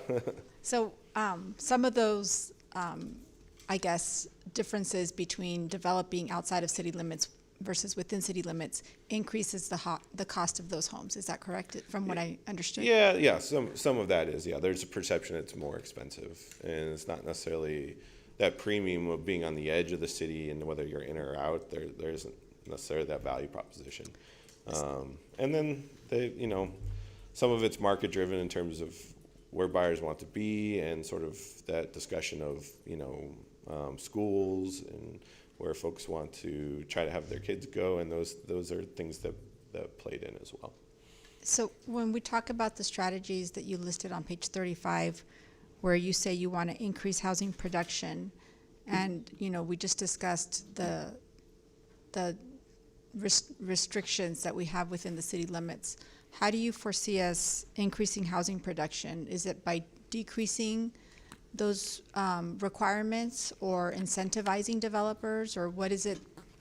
What is it that you have thought about? Yeah, I think it's a mixture. I think you're probably aware that city staff has been selected to be part of a housing production accelerator program. And that'll be a great opportunity for you all to look at a variety of things. We're developing some recommendations on areas to focus on. I think process improvement in terms of your development process, how long it takes to get approval is one thing to consider. That can help address cost. The longer it takes to develop, or the more expensive it is. As I mentioned, you're becoming more infill oriented just because it's less sort of traditional greenfield single family development. And so looking at your process, review process, your regulations, making sure that those are oriented towards different types of projects and not what you had just seen previously in different decades, can make it easier and less challenging for a developer to build a diversity of housing. And so those are the couple of things I would look at, sort of changes in regulations to create more flexibility, more options, more ability to different product types. Looking at the time for approvals, I think it was interesting as the large master plan community you have in Northeast El Paso, and I'm blanking on the name, but Campo del Sol, in the municipal management district, that's an innovative strategy to allow them to work at a pretty quick rate in terms of permitting units and increasing production. And so different innovative strategies for different developments are ways that you can help increase production. So aside from that, what is the city's involvement exactly in affordable housing? In affordable housing overall? Yes. Well, currently the How would you majority of define what it? you do is funded through your entitlement funds that you get, the community development block grant funds, home funds. And traditionally you've used those for supporting affordable housing development projects, as well as home repair and improvement grants. The shift recently has been more to supporting the development of affordable products through gap funding and financing for those developments, but I still think there's a need to help with repair, emergency assistance to homeowners as well. And so what is sort of becoming a new challenge for El Paso is you've traditionally just relied mainly on just those federal dollars to come support affordable housing programs. And what we're seeing in your peer communities in Texas is them trying to find other funding sources to address these needs because they're a lot more acute and challenging than they were traditionally. And so communities creating housing trusts, contributing a portion of future bond issuance to supporting housing projects, whether that's a continuation of gap funding affordable projects or supporting home repair or other strategies that we can talk about. It's the resources you have to support development of affordable housing has really been a big focus for other communities that we've worked with in Texas. And that's something I think that needs to be seriously considered here and likely something that'll be in the strategies. And then how you allocate those dollars, that can be done in a number of ways and I think should be tailored to what your specific needs are. And I want to thank you for that. I just feel like when I see this presentation, I feel like there's just a lot of opportunity, I think, and almost like a call for action from council to ensure that we are promoting economic development and creating opportunities for people within our city to have, higher paying jobs, better jobs in general, and jobs that will keep our youth here in the city. So it's not just about delivering affordable housing, but really, bridging that gap between, where their wages currently are and where they need to be so that they can actually, have the opportunity of buying a home. Yeah, or renting one if that's their preference, of course. I totally agree. I think when we first started in the Envision El Paso process, the things that jumped out to us were that focus or need of focus on economic development as well as addressing sort of a changing housing situation in terms of conditions. And so some of the work that we've been working on is supporting developing policies and strategies that fit into that Envision El Paso umbrella related to economic development, but as well as addressing specific housing issues as well. And so I think your comment is well put in terms of there needs to be a focus on making sure that we're growing a diverse economy, and that can help increase income and opportunity for all residents. Okay, thank you. Yep. Representative Acevedo. Thank you, Mayor. Comprehensive presentation, to say the least. I really appreciate it.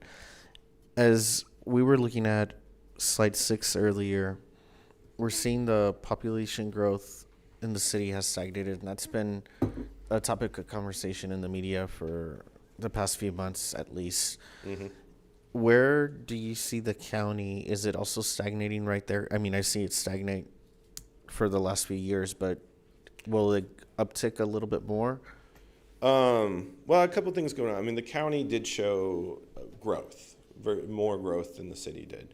And so you are seeing growth in the county for sure outside of the city. And that's evident on the slide. I think there are some challenges with the census and undercounting. And so there's some difficulty there. But I think the demographic story and the production story kind of speak to why we're seeing sort of that stagnation. And so in those shifts of where families with kids are living, that's a big part of it. You have less folks moving into the community. That's a slide that we have, or a data point we have in the needs report.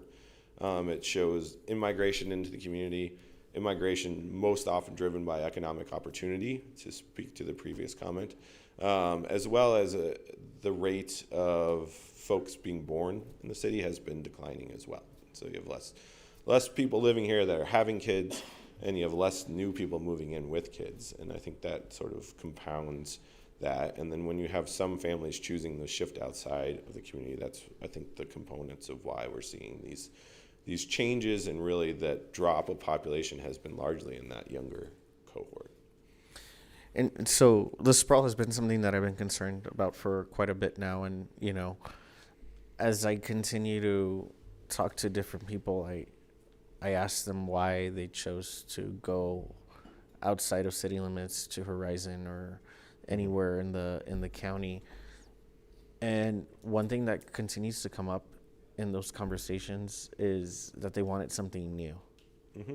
And they didn't want to deal with the fixer-upper. So just in what you are seeing here, do you have a percentage or an idea of how many people are choosing to do that because of that reason alone? No, I don't off the top of my head have a percentage for that. I do know there were some conversations about doing some surveying of the community to help support the strategy, and that's the type of question you could ask to get at sort of housing preferences and while folks are making the decisions that they are. So that could be an additional data point you seek going forward to help inform strategies.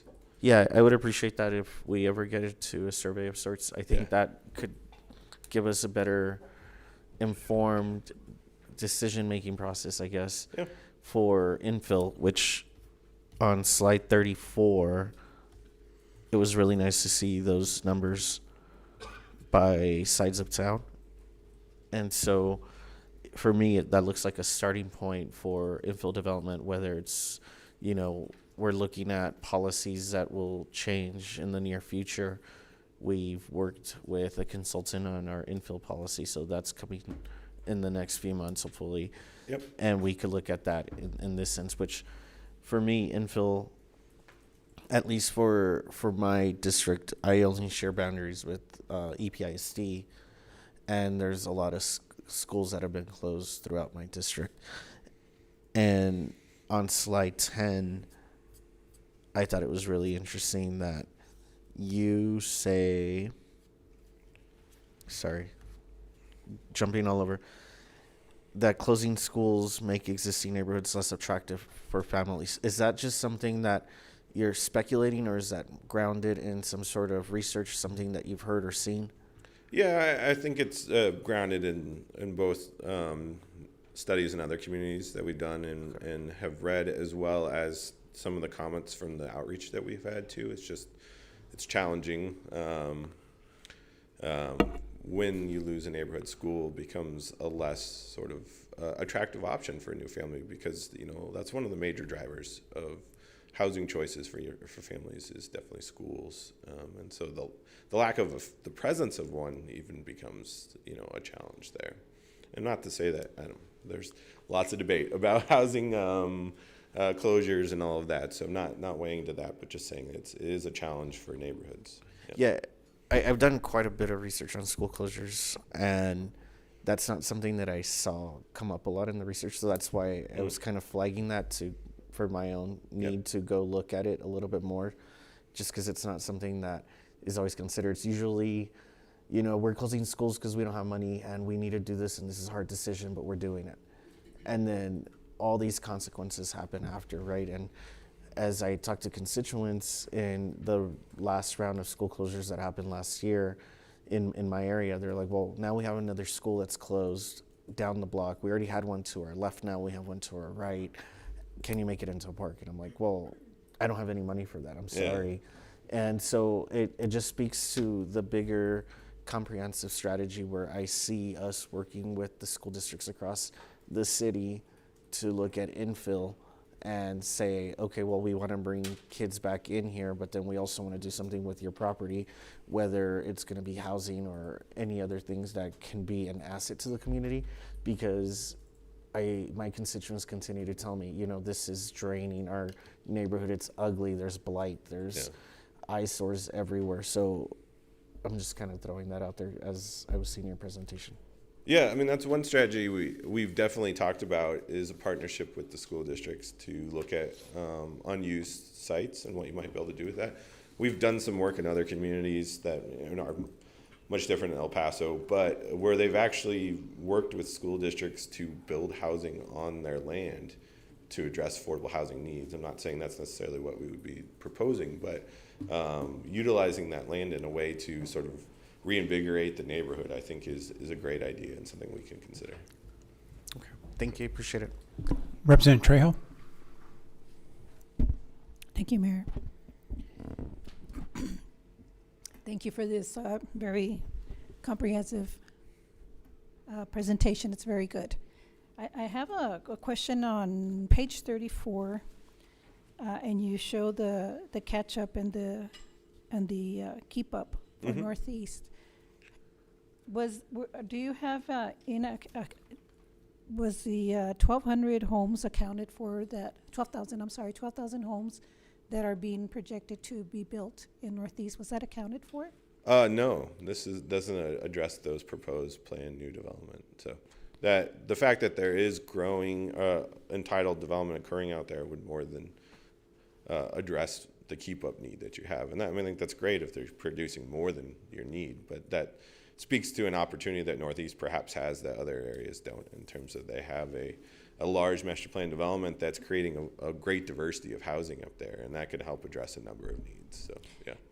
Did you speak with developers to see what homes are currently being phased in for the different areas? Yeah, we did speak with the developer of that project, as well as other ones, and looking at their changing needs that they're looking at. And so we have information and data on what they've been planning, at least in their initial phases. Does that create an oversupply, or? I don't think so. I mean, this was just to look at what the needs are specifically in different sub areas based on how we looked at that. There is a comprehensive total need for the city, and as we indicated, overall production is down in the city and as a whole in the county. And so ensuring that we're keeping pace with production anywhere in the city, I think is great. And then if we can address more of these acute needs in certain sub areas where we can, that's even better. But I mean, I think looking at it from a citywide perspective as a starting point, I think is a great place to start. And then from there, addressing where we might need to be more targeted, addressing certain needs in different sub areas. Okay. And then on page 20, I think it's also great that you've included the wages, the jobs. As a council, the majority of our interest is to bring in economic development.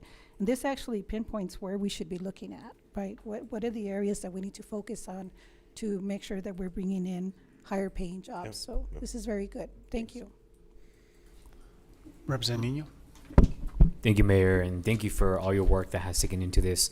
I also was briefed by the great team of the City of El Paso. I'm looking forward to further conversations of defining housing affordability, just because, affordability can mean many different things to many people, and I've often said that in all of our conversations, even in the budget, where I want to navigate, the first-time homebuyer programs, the infill development, and strategizing to support even further. I know earlier this year we supported the El Paso Housing Corporation for the grants and the loans for first-time homebuyer programs. And again, I think when it comes to us defining housing affordability, I know that you kind of highlighted that we often look at the low-income housing, but to me that's not the answer. It's really helping navigate the conversation of the infill development and how do we further navigate individuals becoming first-time home buyers so that they could build that generational wealth. I'm interested also in further conversations of, the city of El Paso is working on Envision El Paso, we're working on the Flume, on our housing strategy. Can you tell us kind of how all of this will marry and get, collaborate together, because there's so many components to it? Yeah. So we've been doing a lot of stuff for you folks, including helping for stuff with analyses to support the Flume development and the broader Envision El Paso. So we've been coordinating with Arcadis, which is the lead consultant on the Flume and the comprehensive plan, to integrate our materials, using our strategies to help support staff and Arcadis in development of the Flume. And seeing that sort of dovetail, as well as developing some tools to help with that development of the Flume. We've also been looking at fiscal impacts of new development and trying to understand how different development patterns impact the city fiscally. And so we've been coordinating, and it's been a really wonderful, comprehensive effort. But there's been really good coordination back and forth in terms of all the folks involved, and us having a part in multiple elements of that. I think it's been really helpful. And making sure we're coordinating with the rest of the folks regularly. Our regular check-in meeting includes planning, housing, and economic development. And so all of those groups are hearing sort of what we're up to on a bi-weekly basis, and sort of connecting the infill incentive strategy with other economic development efforts that are going on, as well as the housing and then the Flume effort. So. Yeah. That's great. And in regards of the outreach and engagement that you all did on slide number 3, did you guys do a survey, or how did you guys get all that data that was presented when you did all this outreach? Yeah, so we were fortunate so our engagement was pretty targeted to those specific groups that are very involved in housing. The data related to rents and sales prices came from data sources that track that within the community. And so the multiple listing service, data from that for sale homes, and then tracking of rental listings, whether that's through Zillow or CoStar or other sources that track sort of apartment rental rates through, and just overall rental units in the community. And so that was informed in sort of just primary data that is tracked in the community. Perfect. And in regards of the need of 18,300 units here in the city of El Paso, but us having a flatline growth, how long have we had that need for? Do we know that data or that information? No, I don't know historically how that's been, say, 5-10 years ago. There was an assessment done, as was mentioned before the pandemic, that had an estimate, and so we could compare that. It's definitely grown. But I don't know that off the top of my head. And it's sort of a dynamic number as well. But I think the high line is it's been growing in the size pretty significantly, I think, in the last 4 or 5 years, just given that price spike that you experienced here. So becoming more acute than perhaps it was previously. And one last question on slide number 34, where you showed the needs by area. There's color coordination by area: Northeast, East, Central, Mission, South Central, West Side. I'm just trying to understand in regards to the color coordination, is this data being presented just for the city of El Paso, or does it include also the county jurisdiction that goes outside of the city limits? No, this is specific to your city boundary. City boundary. Yeah, the map might go us beyond. That's why. The map in some cases goes beyond the city boundary in those colors because it's based on census tract lines, which don't always match with the city line. And so, unfortunately, when we're doing more sub-geography analysis, we have to use those census tracts and block group data, and sometimes they don't exactly line up with the city. And so it's the best way that we can approximate sub-geography needs, then tie that to what the control total is for the city. And the reason why I'm asking this is because there's been a lot of growth in East El Paso, like in Horizon, and it's not part of the city. So when it comes to even just obtaining some of that data, some of the growth might have happened outside of the city limits. Yeah, no, I don't think that our numbers are influenced by that growth that's outside of the city. Okay, perfect. Well, no further questions, Mayor. Thank you. Thank you for your presentation. Representative Limon. Thank you. So in conclusion, and looking at the final steps, it says vet refine strategies with staff and working groups. And so I don't know if this is for you or for Alex, but there's two key organizations that I think that really should be involved. And one of them is Sembrando Esperanza, and the other one is Community First Coalition. They have forums and focus groups on this particular topic. So I really would like to see them, if they're not involved, Nicole, that they could be involved. And then the other thing, possibly Nicole, I'm really interested in how, whether we already have, or how we can develop a rights protection or a tenant protection program. I don't know if that's already embedded in the city, but if not, I know that the Texas Rio Grande Legal Aid does a lot of that work, but how can we as a city maybe become involved or get information from them as we proceed with this housing issue? Yes, ma'am, See? and we're also looking through the anti-displacement policy work that's coming up forward. Very good. Thank you very much. Thank you, sir. Thank you, Mayor. All right. Very good presentation. Thank you. Thank you. Ms. Bryan? We do have public comment on item 2, Mayor, from Ms. Osmond. Okay. Ms. Osmond, star 6, please. I don't see her in the queue anymore. I believe she dropped off. Okay, so that brings us to item 3. Okay. And this is discussion and action on a resolution to approve the formation of a cross-functional team to address the housing strategy implementation by providing background and context on housing needs throughout the community, as well as an understanding of the best practices in housing policy. Good morning. Good morning, everyone. Marcela Tolini, Urban Design Manager with Urban Planning and Design.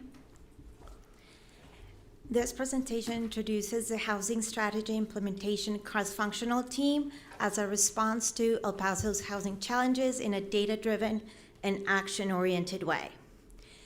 The CFT participants would be representatives from Districts 1, 3, 4, and 5, and the goals are to receive an overview of current housing needs, understand existing housing policies and ordinances, to discuss and evaluate strategies related to increasing housing supply in the city.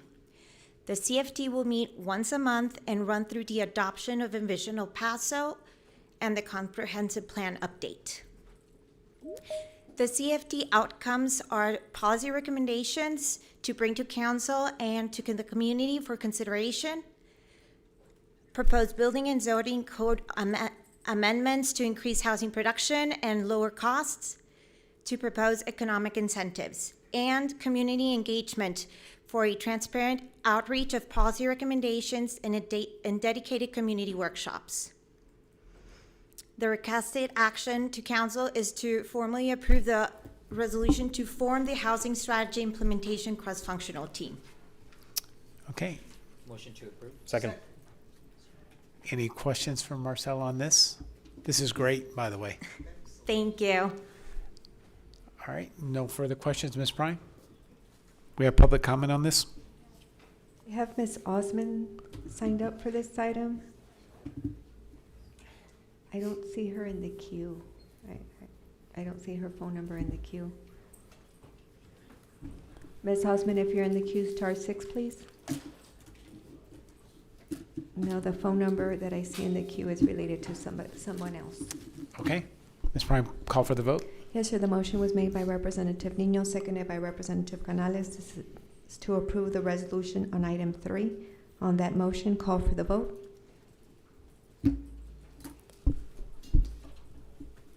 In the voting session, and that motion passes unanimously.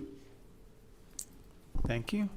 Prior to taking the next couple items, I would entertain a motion to go into executive session.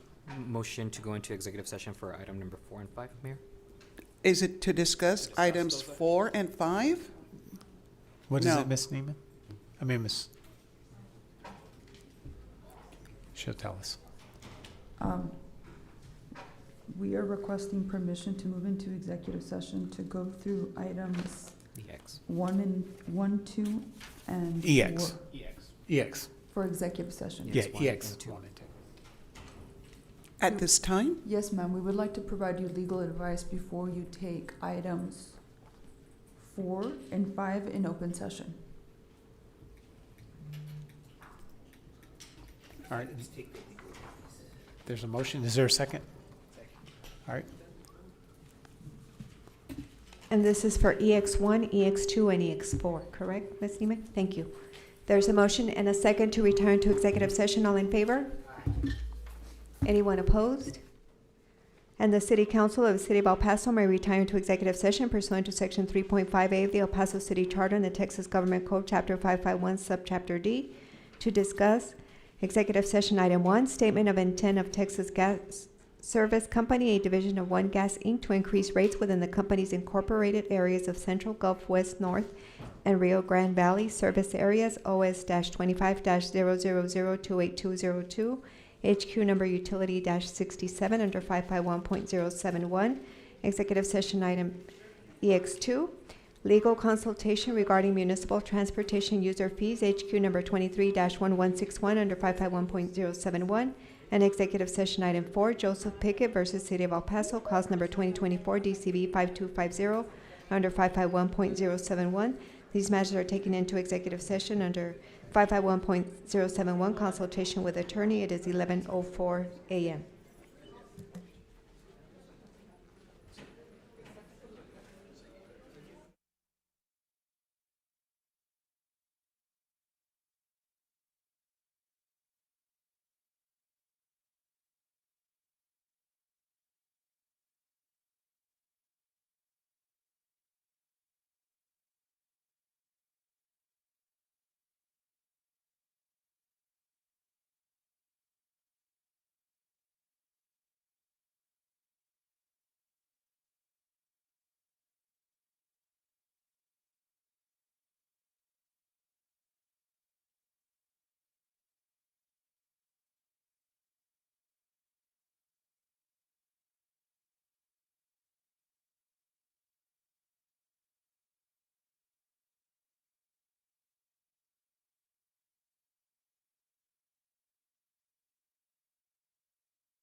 Is there a motion to come out of executive?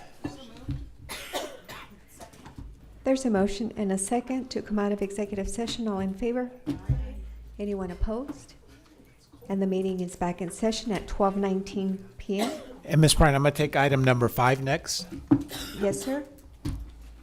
That brings us to item number 5, and this is a presentation, discussion, and action on Railroad Commission of Texas docket numbers OS-25-000-28202, the statement of intent of Texas Gas Service Company, a division of One Gas, Inc., to increase rates within the company's incorporated areas of the Central, Gulf, West North, and Rio Grande Valley service areas.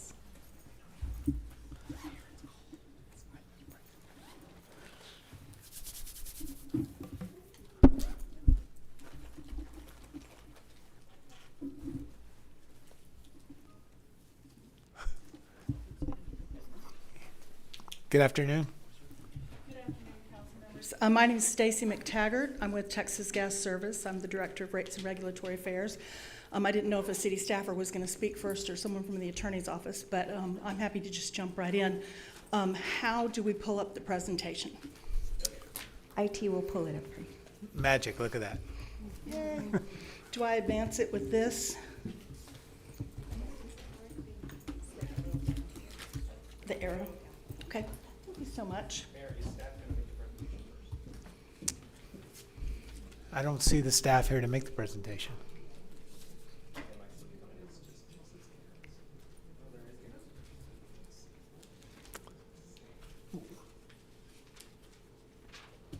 Should we wait? Matt, are you making a presentation? Okay, we'll go with Matt first. Thank you, Mayor. Thank you, Council. Sorry about that. I had to run downstairs.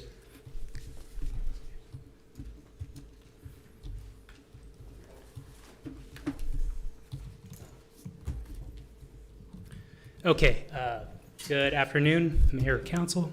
Matt Marcus, Assistant City Attorney.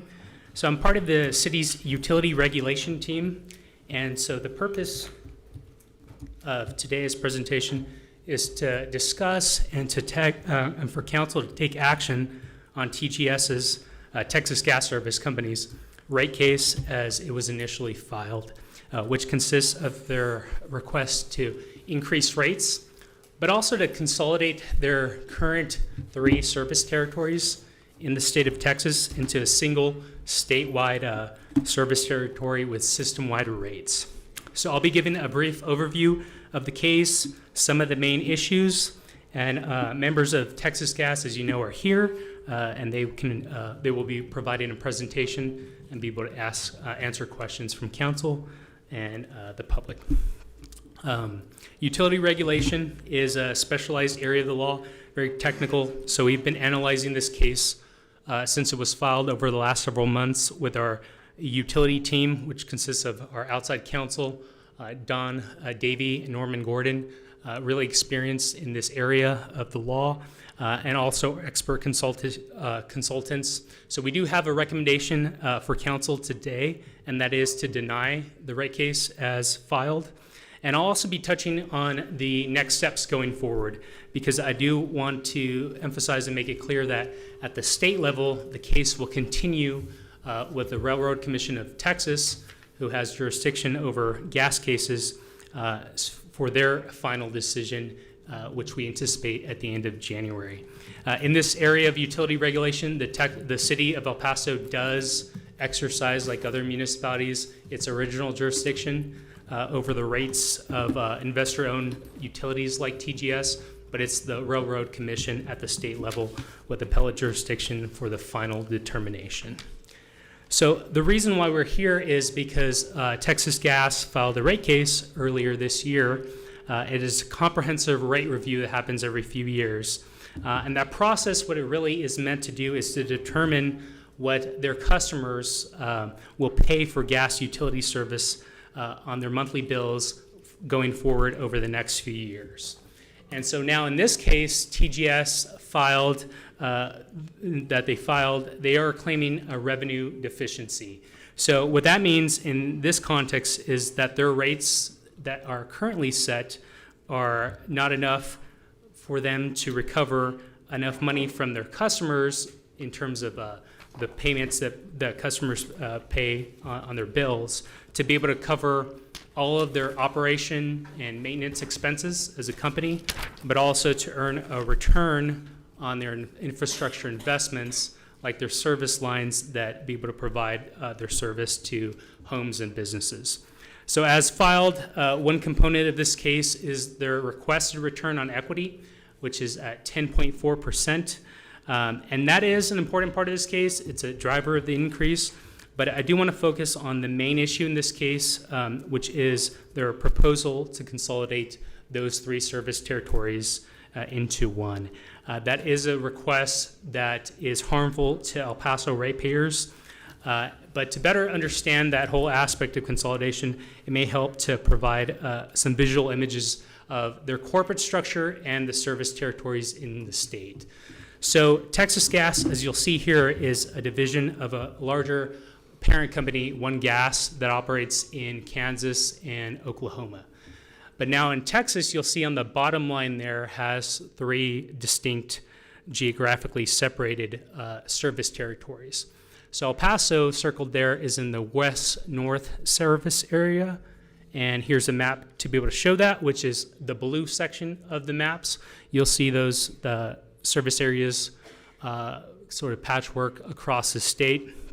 So in this case, what El Paso, or Texas Gas, wants to do is, again, set those uniform rates across the state, the complete opposite side of the state, from the Rio Grande Valley down in green, at the very bottom of the state, to over on the east side of the state, the Gulf and the central portions of the state, into one unified system.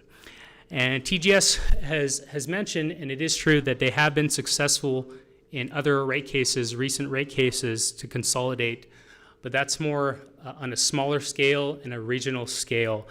We believe in our analysis of this case that what they're doing is going even further, and that consolidation at this level, at this scale, is unprecedented, and it's in light of the significant differences across the state in these service territories. But more importantly, what it does is lead to El Paso ratepayers here in our service territory subsidizing other parts of the state. So put a little historical context here. I mentioned some past cases from TGS, and you'll notice here that this is the 4th rate case over the last 15 years, going back to 2010. And you'll notice that they usually file rate cases about every 6 years. This one, they chose to file this case several years earlier than we expected. But you also know that there's a big difference with the overall request at $41.1 million for those 3 service territories, a lot larger than the 18 and the 12 back in 22 and 2016.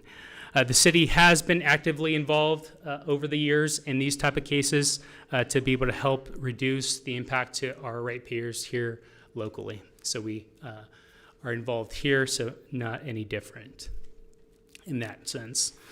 This chart just shows some comparisons on the residential average bills across the 3 service territories. One of the reasons that Texas Gas has put forward for attempting to consolidate is that they say that our residential ratepayers here on average pay less than other parts of the state. And consolidation, in their view, would equalize the average month bills across the state. But what that really reflects in and what that results in is El Paso ratepayers here would see a monthly average increase of anywhere from about $9 to $14 on top of what they already pay, where residents in other parts of the state would have a smaller increase or even a decrease, like you see in the red here in the Rio Grande Service Valley. Those folks would see a decrease, while our residents here would face a significant increase.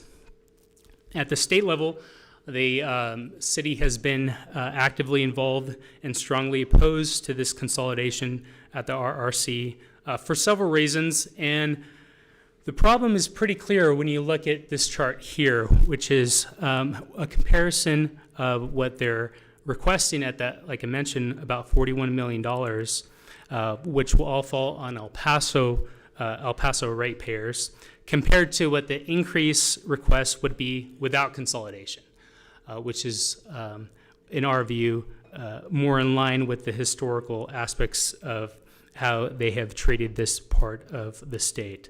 And that, without consolidation, the increase as a standalone basis would be about $14 million, based on the cost to actually serve our ratepayers here in this part of the state.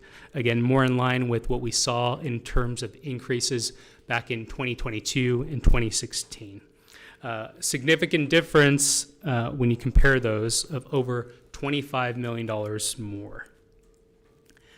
Now, in terms of timeline and zooming back out, like I mentioned, they filed it a few months ago, about 5 months ago, with the state and the local municipalities that they serve, like El Paso. And as you can imagine, a rate case is very large filing. It's very technical. So over the last few months, we've been carefully reviewing this case. And with our team, we filed expert testimony. We participated recently in a hearing with the administrative law judge who is assigned to oversee this case in Austin. And after council takes action today, we can expect the case to go forward. And we expect that the judge will issue a proposal for decision, which is essentially a recommendation to the RRC, Railroad Commissioners. We anticipate that in mid to late December. And then the RRC would make a final determination at the end of January of 2026. I mentioned the state and local levels because I do want to make it clear that up to now, this case has been essentially moving along parallel tracks when they filed it on the same day here with the city at the local level and at the state. But these cases now, when council takes action today, will merge and, like I mentioned, will proceed at this state level. We'll be actively involved. And to this point, we have been actively involved in exercising that original jurisdiction that I mentioned, engaging consultants, attorneys, engaged in a lot of discovery back and forth with TGS to be able to provide that testimony and make our case to the administrative law judge that why the consolidation is so harmful for our ratepayers. On the issue of consolidation, like most cases, there's usually several different issues of concern. In this case, I mentioned the return on equity, some other ones here, but again, I do want to focus on that consolidation. That has been the driver of this case, the main focus of this case. And like I mentioned before, there has not been a statewide consolidation precedent in our view. Especially when you consider the large subsidization that TGS is asking of our ratepayers. There's also been no evidence of any benefits to our ratepayers to be consolidated and to see such an increase. Texas Gas will talk about the public interest, but we believe that the rates that they're requesting do not reflect the actual cost to service our ratepayers here. So they're unreasonable and improper in our view. Which is why the recommendation right now is to deny, as filed, the request and the proposals for the consolidation. That's all I have, Mayor. I don't want to take up too much time, but I'm happy to take any questions or yield the floor. All right, is there a motion to approve? Can we hear from Texas Gas? We're going to take a lot of comment, yeah. Is there a motion to approve this? To approve the resolution that The recommendation. Oh, yes, motion approved. Second. All right. Chris, Representative Canales? Well, I was hoping to ask the questions to Texas Gas. We're going to bring everyone up. Do you want to talk now or let them present? Any questions for, Mine's after the is yours? presentation, yes. Everyone? Okay. Matt, thank you. Thank you, sir. All right. Thank you, Council. Texas Gas. All right, hi. Good afternoon. Good afternoon. So if we can get the presentation up. So Mr. Marquez's presentation was very thorough. So I'll speak, I mean, most of what I have to say, he said. So I'll try to go through it quickly. As I said, I'm Stacy McTaggart. I'm the Director of Rates and Regulatory Affairs for Texas Gas. And I want to just start out by telling some of you who may not be as familiar with us a little about us. We serve about 700,000 customers in about 100 cities. We employ over 1,000 people in Texas. We're 100% regulated, and we're the third largest utility in Texas. Atmos and CenterPoint are larger than us, and Atmos serves sort of more north Texas, and CenterPoint serves kind of southeast. We invested in 2024, we invested over $300 million throughout the state, and paid $71 million in salaries to Texans and $17 million in property taxes. And we had nearly $1 million in charitable donations from employees and from the foundation. And we're very proud of all the volunteering that our employees do in the communities. We logged 1,423 hours volunteering in Texas communities during 2024. Some of the things that we did were participating with the Red Cross, with food banks, beach cleanups, United Way. We just wrapped up our 2025 United Way campaign, and in El Paso specifically, El Paso employees donated $126,000 to the United Way just here in the El Paso area. As Matt said, we have a rate case that we filed in June and looks at cost of capital and expenses, cost of investing capital in the ground, and expenses, depreciation rates, and rate design. And two of the things we wanted to highlight about this rate case that are beyond the usual is the consolidation of service areas, and also the requests that we've made to increase the amount of funding that goes to community partners as part of our Share the Warmth program. So I'll talk a little more about that in a minute. So yes, what consolidation means is we want to have a statewide rate as opposed to 3 separate rates. We don't operate an El Paso gas company and a Harlingen gas company and an Austin gas company. We operate in Texas as a single entity. We incur costs as a single entity. We have a single purchasing department. Many of our call center is here in is in El Paso and serves the whole state. So it's a statewide operation for us, and we think that it's fair and appropriate for us to recover costs from the customers who receive that service on a statewide basis. So, and it also reduces risk, because if you carve the state up into little areas and then say there's a 100-year flood in one area, then the impact of that flood is going to hit just that small group of customers. If you do things on a statewide basis, it smooths all of that out and spreads risk. So we think that that's an advantage as well. It's a $41 million increase, as Mr. Marquez said, and the biggest drivers are continued investment in the system for safety and reliability, replacing aging pipe, and also employee salaries and health insurance. That's labor costs are our single biggest operating expense item. Talk a little about the Share the Warmth contribution that's part of this request. Our Share the Warmth program provides funds to community partners like Project Bravo that'll help customers if they're having trouble paying bills. And so we want to significantly increase the dollars that go to those community partners as part of this request. So that's part of the request. Mr. Marquez showed you bill impacts, and his are going to be slightly different than mine because his used statewide average, and ours use El Paso specific area average usage, which is just a little bit different, but these are the bill impacts if you're using El Paso specific area usage, is a $9.81 increase a month for small residential customers, and a $13.23 increase a month for large residential customers. And just to refresh people's memory on that, we have 2 different residential rates. We have small that is under 331 CCF a year, and large that's over 331 CCF a year, but a customer can choose either rate. I mean, it's not like they have to meet a requirement, but the rates were designed with that 331 CCF break point, so that the smaller rate has a higher volumetric charge and a lower customer charge, and the larger rate has a higher fixed customer charge and a lower volumetric rate. Our billing system will automatically put a customer on the rate that should be most advantageous for them based on historical usage at that premise.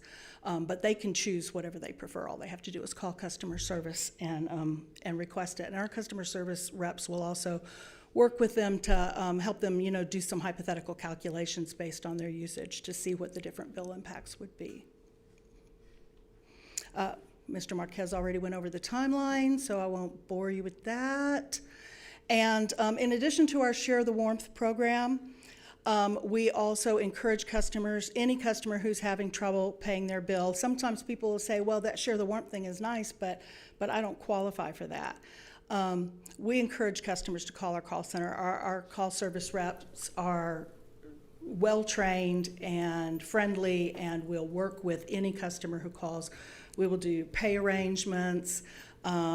We have on our website energy conservation tips that customers can go look into for lowering their bill. And we also have a program called Average Payment Plan that spreads your bill out over the course of 12 months. So instead of paying really high bills in the winter and really low bills in the summer, you just pay an average amount every month, so it's the same every month, and it makes it easier to budget. And I believe that is the end of the presentation, and I'll be happy to answer any questions. Thank you for the presentation. Lots of questions. Sure. All right, Representative Canales. Thank you, Mayor. Thank you. I have 10 questions. I'll get to as many as I can in my first go here, and you might have to come back to me.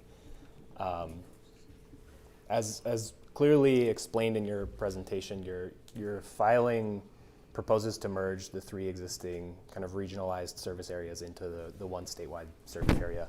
That's right. Your filing references what it calls consistent and equivalent cost impacts and administrative efficiencies from that consolidation. Can you explain what measurable benefits El Paso customers specifically will receive from the consolidation, and what you've calculated the dollar value of that benefit to be for El Paso We haven't customers? calculated a dollar value benefit, but I can say that probably the biggest impact is what's called rate case expenses. So when we go through this process, it can be expensive rate case expenses for the company, and the interveners can total well over $1 million, sometimes 2 or 3. It just depends on the case. And so we will have fewer cases, and that means fewer rate case expenses. Will that mean fewer cases specifically for El Paso customers, or this is fewer cases statewide? Because it seems to me that you'll be filing on a similar cadence, approximately every 6 years within each region anyway.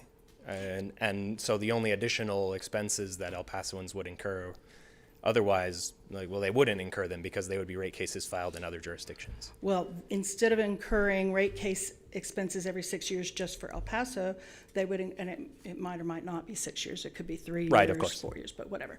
Instead of incurring periodic rate case expenses of, say, $2 million for just the West-North service area customers, it would be periodic rate case expenses of, say, $2 million for the entire state.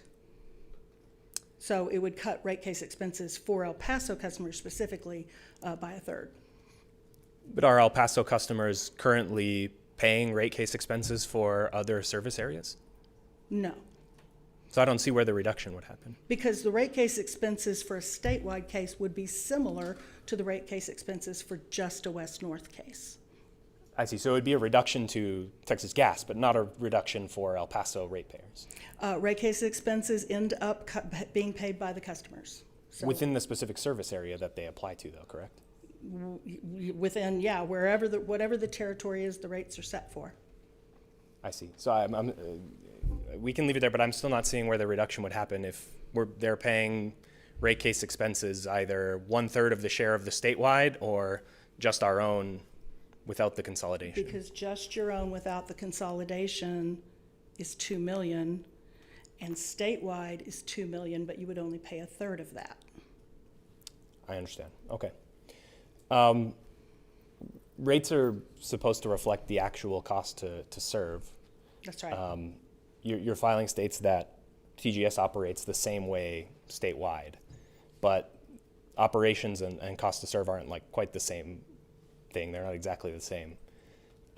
Since its creation in past rounds of consolidation, the West-North service area has had lower rates than the other two service areas. So I would say it stands to reason that historically this service area has had a lower cost to serve. Can you show us or discuss a comparative cost to serve data for West-North versus the other service areas, and maybe explain how identical rates are justified if those costs to serve figures across the state are different? Sure.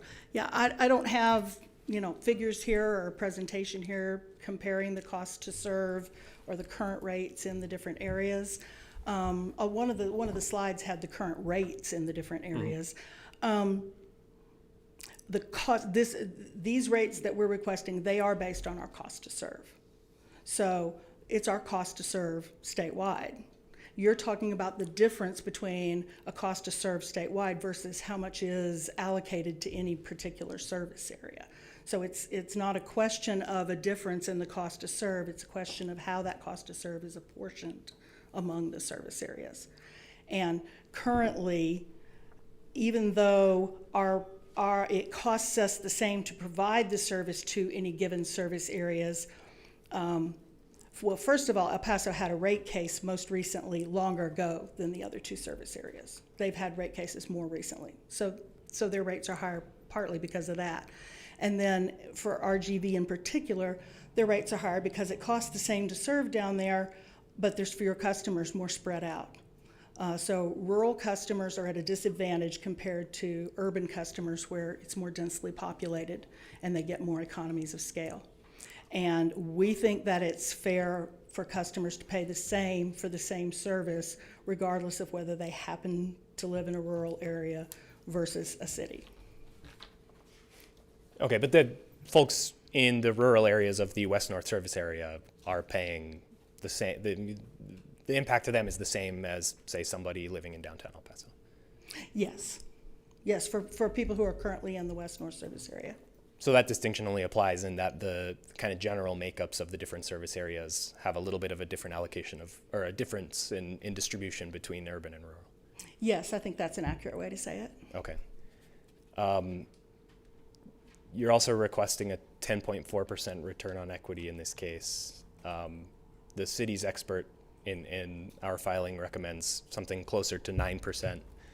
I kind of have a multi-part question here about that in general. Can you explain what the risk profile unique to Texas Gas is that justifies that 10.4% ROE, and then what in that risk profile has changed compared to the 9.6% ROE that was previously authorized in the West-North service area in that last rate case in 2022? And then lastly, are those risks actually present in El Paso or within that broader West-North service area? Or are they statewide? Like, I'll use the example of kind of environmental and operational risk due to extreme weather. The Gulf Coast has hurricanes, North Texas has tornado risk, Central Texas has a much greater winter storm volatility and risk. El Paso simply doesn't encounter a lot of those same environmental operational risks that you might find justified in this kind of risk profile. So what is the justification for El Paso to be paying rates reflecting an ROE that's based on at least partially risk that we don't face here locally? Right. Okay. So sorry, multi-part. I know. Yeah, a lot of questions there. So I'll try to remember and back up to the beginning. We're requesting a 10.4% return on equity because we feel like that fairly represents what we're seeing in the industry in Texas. So we compete with other gas utilities for investors. We need investors. They provide the funds that allow us to replace aging plant and operate a safe and reliable system. and we compete for those funds from investors with other gas utilities. And so we're going to request a return on equity that we think puts us in a comparable position to other gas utilities. And the cities that have intervened in the Railroad Commission, they also have that same lens. I mean, they have the same understanding of the purpose of the return on investment. They have filed studies that show slightly lower numbers, and the administrative law judge at the Railroad Commission will look at those and will come to a conclusion based on what the different PhD economists who do these studies have provided as evidence. You asked what's changed since we received a 9.65 return on equity in our last case. That was based on a 2021 test year, and it did not reflect as much of what's happened in the economy with inflation and with high interest rates. So the higher the interest rate, that pushes up the higher our need for a return on equity. So that's the big thing that's changed since then. We see rate cuts on the horizon, interest rate cuts. Yes, but they're still, even though we've had some cuts, they're still way higher than they were. So I hope they do come back down. And is that, you're talking about the risks that it's based on, is that statewide or is that by area? It's statewide, and it's not just statewide, it's company-wide. The return on equity is set for the entire company, for the parent company, because that's who is in the financial market borrowing money from investors. So yes, it's based on the risk for the entire company. Okay, and so there are parts of that risk profile that aren't necessarily reflected here in El Paso, but would be captured because of consolidation. That's true. Well, not just because of consolidation, always. I mean, a return on equity is always an issue in a rate case, and return on equity always reflects the company-wide risk profile. So that's not a unique issue because of this case. Okay. Your request includes recovery of a lot of capital investments as part of that requested $41 million increase. Can you identify maybe just broadly for investment categories, like what those investments have looked like and why they were timed the way that they were in the intervening time since the last rate case? I can talk a little, I can talk Yeah, it real can be broad. broadly. Jerry Sanchez might be able to talk about specific things in El Paso.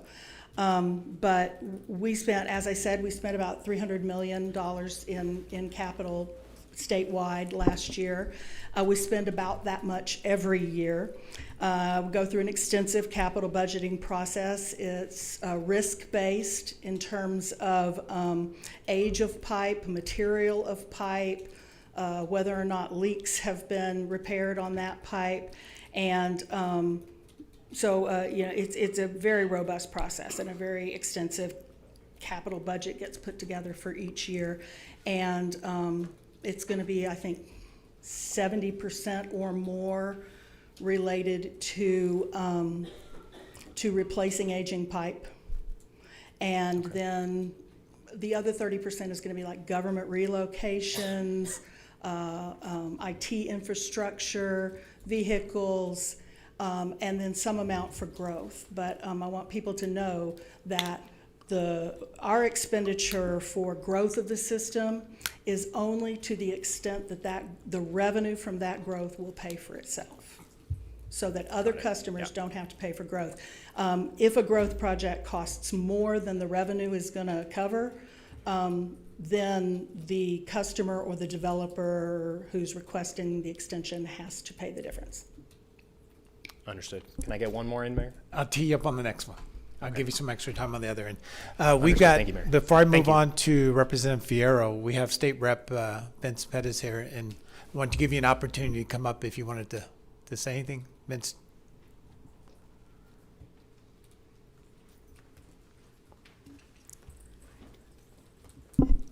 Good afternoon. Good afternoon, Mayor Johnson and Council. I'm just here on behalf of the state delegation. We had sent a letter to the City Council, and thank you very much for your careful consideration of this matter. we had the opportunity to meet with representatives from Texas Gas, where we discussed this increase. And as you all are well aware, through this consolidation, El Paso would see about a 27% increase, while other parts of Texas would see about a 10% reduction in their rates because El Pasoans pay a comparatively lower rate, while at the same time, the utility is also requesting an increase in their profit margin. And I think many of the points that Representative Canales brought up with some of the risks in other areas compared to what we see here in El Paso is very valid. But we share the same constituency. El Pasoans are having a very difficult time. We're seeing increases across all utilities, electric, water, and here now with gas. And it's just a very difficult time for many El Pasoans. And the delegation just sent a letter urging council to reject any settlement at this point to help El Pasoans with this increase. Again, one of my concerns was it seems that El Paso is subsidizing this particular increase when you look at the decrease in others, and so that's something that we continue to look at. But we appreciate your careful consideration of this, and again, I just wanted to come here on behalf of the delegation to thank you for your consideration of this, and thank you for receiving our letter, and if you have any questions, I'm happy to take any. Okay, thank you. Any questions for, okay. Thank you very much. Thank you. Representative Fierro? Thank you, Mayor. I unfortunately hadn't seen the representative's, the delegation's letter. I did receive a letter, we all received a letter from Senator Blanco. And just a couple of things that he mentioned that I wanted to bring up is, he himself also is hearing from the constituents who are expressing the hope that we work together and make sure that there's a fair and reasonable outcome to this and deny this expenditure. He also said one more thing. He said an additional increase in natural gas rates would further add to the financial pressure of people that are experiencing in our community right now. I have a question for the yes, ma'am. I'm sorry, I don't remember your name. Stacy, thank you, Mayor. Ms. McTaggart. Oh, I'm sorry. Well, yes. Representative Canales was referring to the rate case expenses. So did I understand correctly, there was 5 regions up there, 6 regions in the state of Texas? There's 3 currently. No, but There's 3 rate jurisdictions. okay, so there's 3 rate jurisdictions. Mm-hmm. And to do a rate case or increase potential in 1 is the same cost as in 3? Typically, yes. Oh, there's not an increase in hours, there's not an increase in jurisdiction, in staff support, it costs the same, huh? Yeah. I need one of those calculators. On slide number 3 of your presentation, it says TGS here you go. Makes a statement that TGS has made a $309 million investment in Texas infrastructure. That's right. Oh, no, thank you. How much of that was in El Paso? I don't know for sure, but I would say at least a third. A third. Oh, it's the same way you divided the rate cases. Good. As it happens, yes. Yes. All right. And then I would want to ask you, so how does this consolidation directly benefit El Pasoans in our El Paso constituents? I think that the biggest benefit to El Paso, since it does mean an increase in rates for El Paso customers, which I understand people don't like, the biggest benefit to El Paso customers specifically is the risk sharing that's achieved by having statewide rates. So that if there is, the example I always give is a catastrophic flood or a tornado or something that destroys a whole bunch of our above ground infrastructure, and we've got to go in and do a lot of rebuilding. The cost of that's going to be on the backs of the specific people in that community if we have rates designed for every little area. Whereas if we have rates designed for the entire state, then costs like that are going to get spread across the state. And everybody has something bad happen in their community at some point, Like the winter storm a few years ago. Winter Storm Uri is a good example, not for El Paso, because El Paso That's didn't. that's a good example. You all did such a great job here. Thank you, because you were able to save us money there. Then my last question, Mayor. Some of the ratepayers end up paying higher rates than others would without consolidation. So how would this be for the public interest of El Paso ratepayers? Right, so we think the public interest is served by all customers paying the same rate for the same service. And we think that the lower administration costs and that the spreading of risk is also in the best interest of customers and therefore in the public interest. Thank you, Mayor. Representative Nino. Thank you, Mayor. And thank you to you all for going out to our community and meeting with our constituents and hearing some of their concerns. Yeah. We know that a lot of people in our community are struggling. You know, in 2016, your rate case was $8.8 million. And then in 2022, it was $14 million. And now in 2025, we're seeing $41 million. I'm trying to understand on slide 6, Texas Gas, you have a statement saying, today customers in different areas may pay different rates, even though we provide the same level of service and operate the same way statewide. Are you all saying that there's absolutely no differences in the location, operation, transportational costs for the entire state of Texas? That's right. We don't see significant differences in our cost to operate. Okay. And you know, El Paso has a poverty rate higher than the state average. How was the decision made for El Paso to essentially subsidize other Texas customers? Has Texas Gas conducted any economic studies showing if El Paso customers could afford a $10 a month increase in their monthly bill? We have not conducted economic studies like that, no. Okay. And you know, one of the biggest things that I advocate is affordability. How will this proposed increase impact low-income households, seniors, or fixed-income families in El Paso? And also, what specific programs or bill assistance options does Texas Gas expand to help its customers absorb the proposed rate hike? Right. So the low-income customers, hopefully that this will impact them similarly to other customers. So not worse, not better, not worse.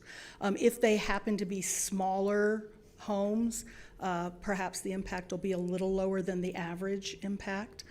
And we recognize that this is going to be hard for low-income customers, and we recognize that the environment, the economic environment, not just in El Paso, but statewide and really countrywide, is not great right now. And that's why part of our proposal is we're seeking to expand the dollars that go to Project Bravo and community partners like that to help low-income customers. Also, for people who don't maybe qualify for assistance like that, we do have payment programs like I talked about. We'll do a pay arrangement, which you can call our call center and just say, hey, this is the situation I'm in, this is what I can afford, and they will do a payment arrangement and spread those payments out over time. You can also get on what's called our average payment plan, which will levelize your bills across the months so that you can budget better and you don't get hit with those really big bills in the winter. So really suggest that anybody who's listening sign up for the average payment plan before we head into winter, because that will help you out a whole lot. Would you be able to share with us what percentage of residential customers are already in arrears or behind in payments?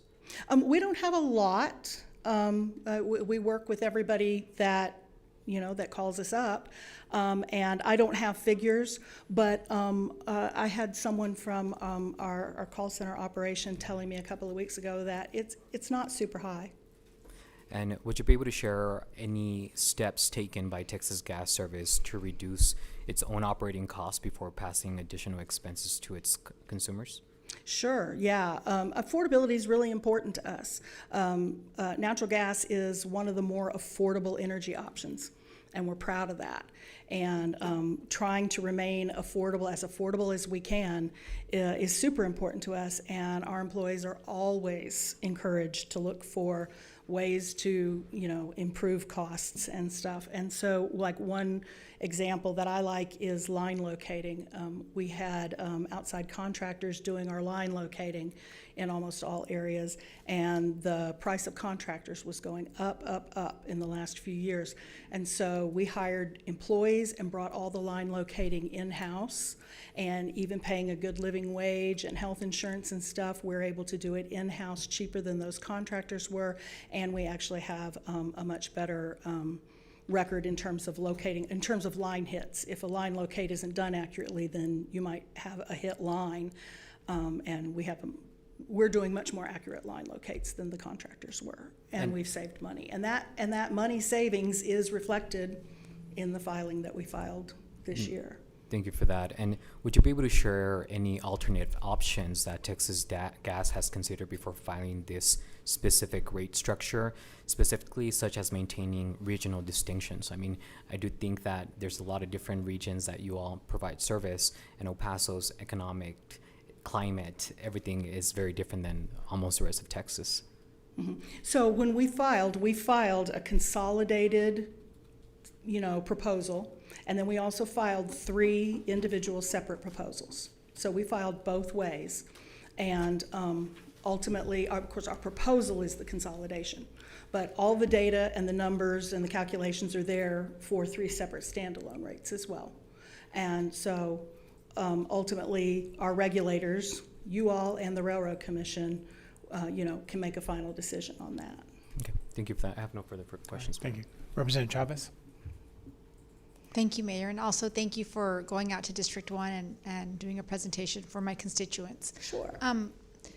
Can you give us a breakdown then? This new rate proposal, what would be the rate increase for El Paso? Specifically for El Paso? If consolidated. If consolidated, the rate increase specifically for El Paso would be,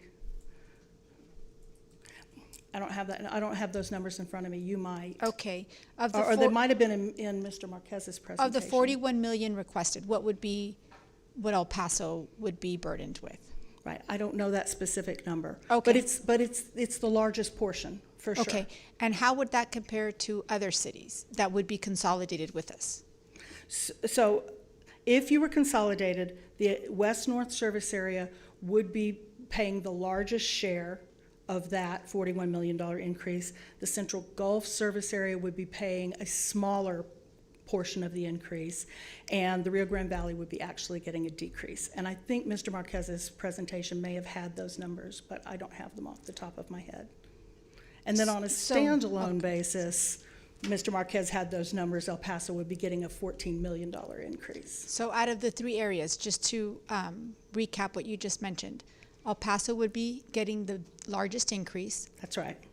There would be another area that would also be getting an increase, and then a third area that would actually be getting a decrease. Because their rates are currently like double El Paso's rates. And I think you understand that we're here as representatives of our district, and we have to make sure that we advocate for people, especially through this financial crisis. Some may label it as such, with rising costs everywhere. There are other utility companies that have also come to ask us for a rate increase.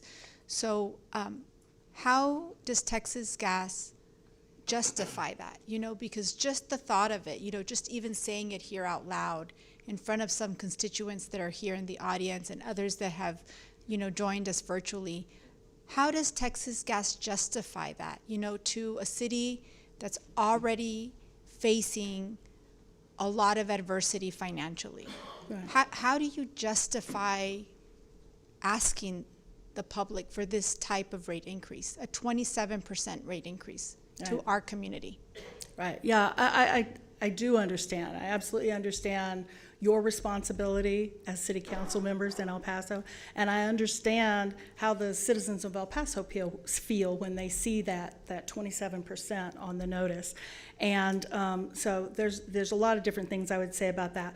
One thing is I trust the process, and the process is we file with all the cities and we file with the Railroad Commission, and the cities get involved, and they comb through our filing in tremendous detail, and they hire outside counsel who's experienced in rate cases, and they hire consultants. And there's a lot of give and take that goes on between the company and those consultants. And ultimately there is, if it comes to it, the Railroad Commission that will make a decision between competing points of view. And so I think that customers can feel that they have been well represented by their city council, and that they will be well represented at the Railroad Commission when the ultimate decision is made. And the other thing that I would say is that I think customers across the state are experiencing difficult economic times. I mean, I don't think it's confined to El Paso. And I know in the Rio Grande Valley, the average income is actually lower in the Rio Grande Valley than it is here. So customers across the state are experiencing this hardship, and we tried to stay out from filing a rate case as long as we could, but inflation's impacted us too, and our costs have gone up too, and we have to provide safe and reliable service. We're obligated under the law to provide safe and reliable service. So eventually we have to come in and ask for an increase. And so that's why we're here, and that is why we have proposed some things like the higher share the warmth contribution to try to help low-income customers and encouraging customers to call the call center. We know it's a hard time. And I understand that others may be facing financial difficulties as well, but our job as council is to protect our community and what we see facing us at this moment in time. And what I see facing my constituency, especially those living off of fixed incomes, is, you know, I don't think it's fair that they foot the bill for others in Texas, and that while we're, you know, being requested to pay the majority of that tax, of that rate increase, others are actually going to be seeing a decrease, in fact. And the message there is, you know, El Pasoans will basically be subsidizing other areas in our state. And that, I don't think, is a fair request at this time from our community. I do appreciate the fact that you're a reliable utility company, and there's value in that. But can you tell me the difference if we do not consolidate? Would all those three areas be facing an increase if we do not consolidate? Yes, if we do not consolidate, all three areas would receive an increase, I believe. And the increase would be significantly less for El Paso? Would be less for El Paso, that's correct. As I told the other representative, we've actually filed both ways. So all that data is in the filing, which is on our website, anyone can look at. And yes, there would be a lower increase for El Paso on a standalone basis, and all of them would be receiving increases. But what that doesn't reflect is that our actual cost to serve customers in those other areas is similar to our cost to serve El Paso. It's similar, but not the same, right? It's not equal. I guess it depends on how you carve it up. If you carve it up, if you make the decision to carve it up into separate areas, then yes, the cost comes out different per customer. You know, I think the bottom line for me is it's just not fair that El Pasoans have to foot the bill for other people in the state of Texas. Our costs are not the same. Even though they may be similar, they're not the same. And that is why, you know, we're in this position where we have to advocate for our constituents in this case. Because you mentioned the Share the Warmth, on slide 9, there is a contribution to Share the Warmth fund. Would it be recovered from residential customers as part of their monthly bill? Yes. Okay. Thank you very much. Thank you. Representative Acevedo. Thank you, Mayor. And I want to start off on a positive note because I think TGS has done a great job for our community across Texas. The reliability of their service is there, and that's important to note. And there are many El Pasoans that are employed with TGS, and I think they're very happy employed at TGS. So I want to start there. I also appreciate that you agreed to do community meetings and have gone across the city to meet with our constituents. And I got the opportunity to be there on Thursday, and we had a small meeting, but an important one with great information. One thing that I had asked from that Thursday meeting that I was hoping that I would see in this presentation today was, what do the rate increases look like for the other two areas, for the Gulf area and for the RGV area?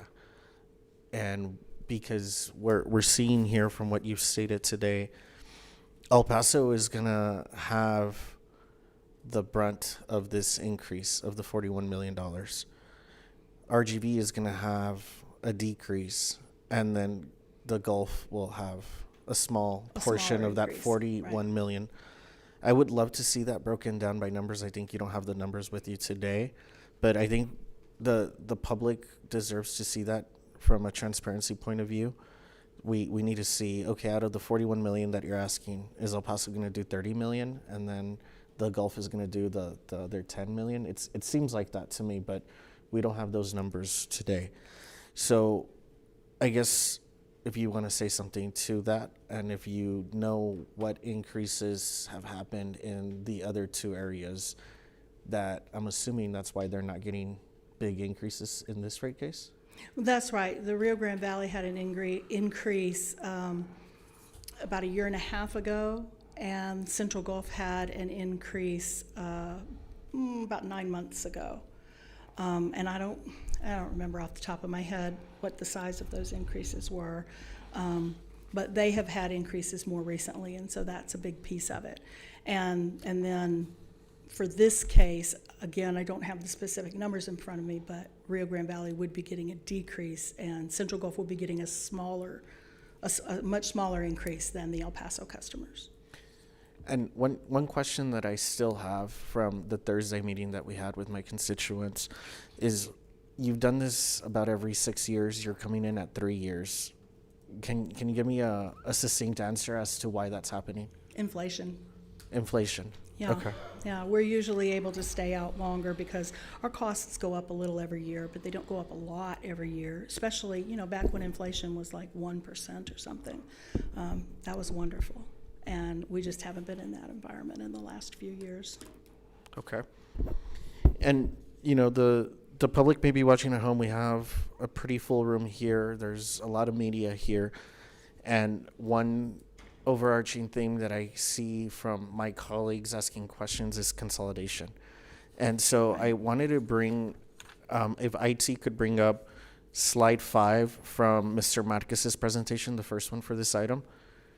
I think this is where El Pasoans really need to understand where the consolidation questions are coming from and why this is such a huge risk and a really big detriment to El Paso with the rate case as is. And if you look at what's on here, we're part of the blue area, and the consolidation would mean that yellow and green would all turn into blue, or Right. or green or yellow, but they would all be under one area. And so what this means here is that we would be subsidizing the rest of the state when they have natural disasters occur to them. We're lucky here. I remember the freeze of 2011, and we were okay for the most part in 2021. But one thing that was said to me at the meeting that we had last week is, as constituents were asking about subsidizing the rest of the state, I was under the impression from the answer given to me by TGS that we would not need to be subsidizing the rest of the state. If there's a hurricane on the Gulf, then you would have the ability to go out and just charge those customers and not charge the whole state for that. And now, from what you're saying here to some of my other colleagues, is that this would be risk sharing that is spread across the state. So which one is it? For individual incidents like a hurricane here, a tornado there, a flood here, it would be risk sharing. So I apologize if that wasn't clear when we spoke last week. We spoke last week, we were talking about Winter Storm Uri that happened in 2021, where there was a statewide case for recovery of the costs associated with Winter Storm Uri. And El Paso advocated to not be part of that pool and successfully advocated for themselves on that. And I expect that if we had a statewide incident like that, or a statewide case like that, that El Paso would absolutely be able to make that same argument again in the future if we had a situation like that. So that's what I was talking about. Okay, so there's risk sharing. Your idea is it's all one area now. There's no 3 areas anymore after it gets consolidated. But then El Paso can say, well, we weren't affected by the storm, and then you'll consider it? It's not up to us. It's up to the regulator. Uh, Uh, With So Winter the Storm Railroad Commission? Uri, it was the Railroad Commission. Okay. And so would you be willing to put something in writing that would state that you would be okay with areas that aren't affected by natural disasters you would encourage them to do that, or you would be on their side in that sense? I don't know that my company would be willing to put in writing a hypothetical for a future case. Well, I mean, with global warming, I mean, it's only going to get worse from here. So that's where I worry about what's happening on the Gulf Coast, you know, the winter storm. And we're also not part of ERCOT, and we're part of the other part of the country, right? We're the only ones that are not in the state. So that's my worry there. We're getting the biggest increase out of this whole thing, and then we're also going to be subsidizing storms, and we don't have the guarantee that we're going to be carved out. So that worries me there. One other thing that you had also said is that you want to make this more fair. Whether you're in a rural or an urban area, you're getting the same gas, so you should be able to pay the same rate. And that made my eyebrows go really high, like above my forehead. Just because I think there's a big difference there. So from that statement, does that mean that you're saying that there's absolutely no difference in location, operation, transportation costs across the entire state of Texas? No, I'm not saying there's no difference. I'm saying that the service that the customers receive is the same, and I think it's fair for people to pay the same rate for receiving the same service. Which I guess could also be applied to say it's fair for us to subsidize natural disasters that don't affect us. And to have natural disasters that do affect you, risk shared with the rest of the state. So when we had the 2011 freeze, how did we handle that? Was it a big cost on the utility? The 2011 freeze was not a big cost on the utility. That's just the last disaster that I could think of that was a big one, right? And then we had the storm 2006, but that wasn't really a gas thing. So just judging by the history that we're having there, I don't think it's fair. And then also you said at the beginning that this is not the Harlingen Gas Company or the El Paso Gas Company, but we're still gonna just be in solidarity with the rest of the state by saying, okay, well, I'm sorry, we'll pay for your natural disaster. Like, do you see how that's a big deal to tell my constituents, and how that doesn't seem fair from their point? Yes, I see your perspective on it. I think that it's fair people can see it from both sides. Okay. And I guess with the Share the Warmth Fund, that fund is being established from residential customers paying their monthly bill. That's correct. Okay. And so if you're thinking about affordability and everything that you've said, that, you know, it's a bad economy, it's bad timing, stuff like that, have you considered using any profits to fund this fund? Well, the One Gas Foundation, I think on one of my slides, said contributed $933,000, I think, in contributions across the state in 2024. And the foundation matches employee contributions to the United Way. And company-wide, this year's United Way program, I think, was $1.7 million contributed total. So yes, the company is also contributing money in different ways. Okay, and then the consolidation and making it one whole state instead of 3 regions, that's going to give us better service. What does better service mean? I think that it's going to ensure our ability to give you the same good service. I mean, we want to give you the very best service today, yesterday.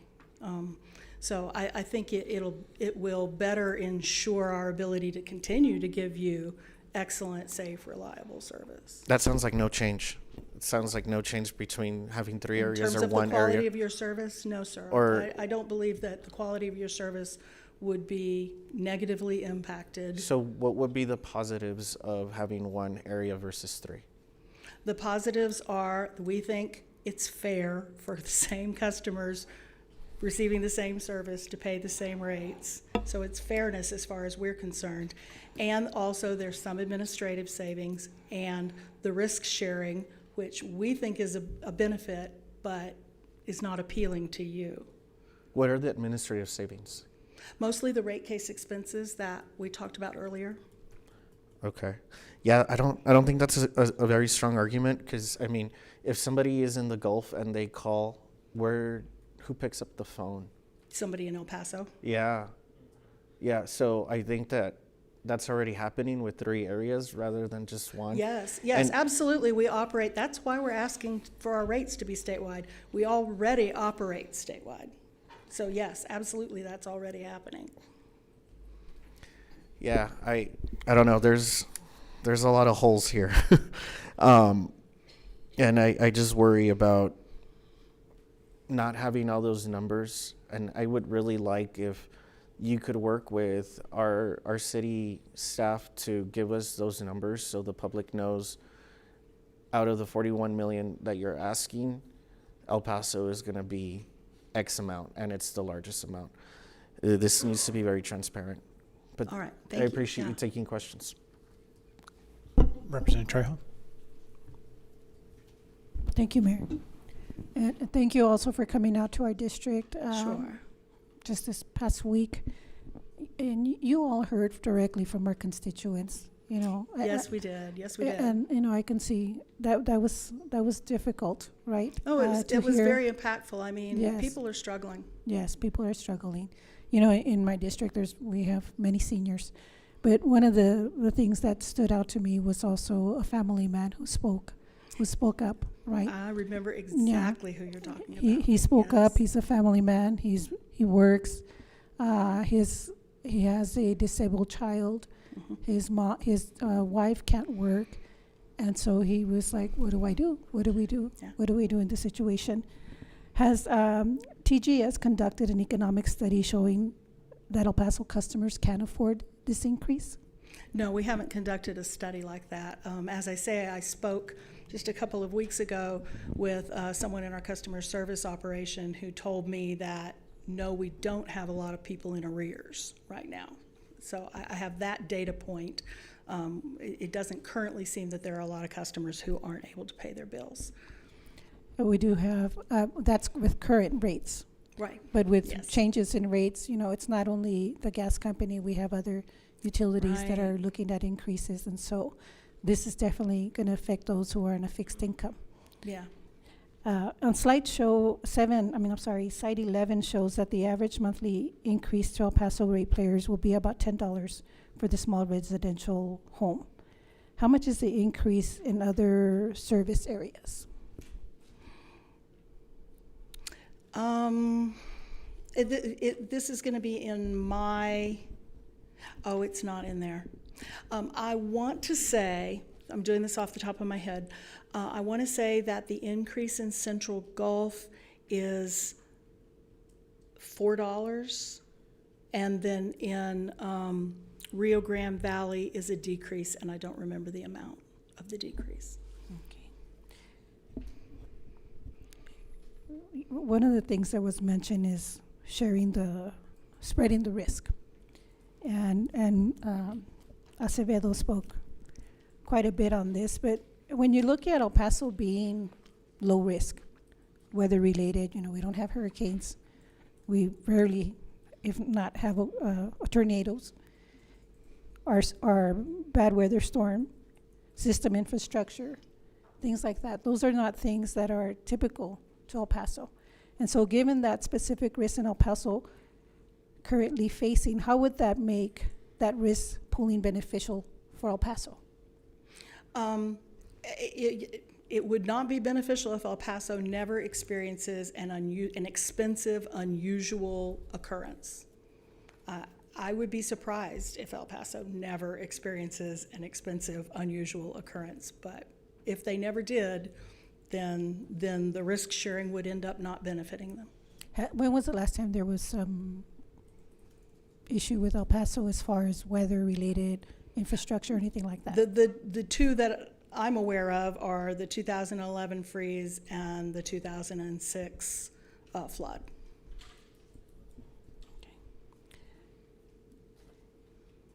Looking at the 309 million investment statewide, how much of that went to El Paso's infrastructure, and what is expected for our future investment in El Paso? About a third of our capital budget goes to El Paso every year, and I expect it to continue at that pace.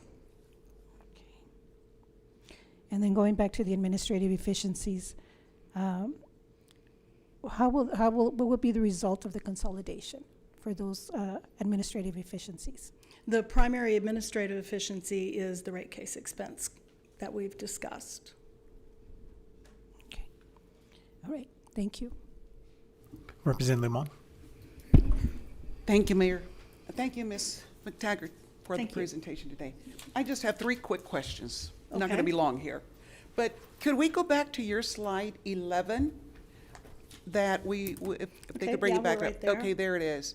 So you indicated that the cost of rate cases are passed on to the consumer. On this particular slide, are the cost of the rate case already included? No, the cost Okay. of the rate case is a separate docket at the Railroad Commission that will be conducted after this case. And so these numbers are low at this point in time. There will be an additional charge that will come after this, that's right. And- It's and- usually fairly small, but yes. And I won't even ask you what you anticipate that to be. But I did want to talk or ask you about, you were talking about the company contributing money and setting things aside. You talked about Share the Warmth, but that fund is being generated by ratepayers. Is that correct? Currently, ratepayers can elect to give to Share the Warmth. And so there's a small amount of money that goes to Share the Warmth from ratepayers choosing like a checkbox on the Yes. bill to give $1. And our company also occasionally gives funds to community outreach and to charitable contributions and stuff. Not our utility, the One Gas Foundation does. So the One Foundation is the One one Gas that will do it, Foundation. but not the company itself.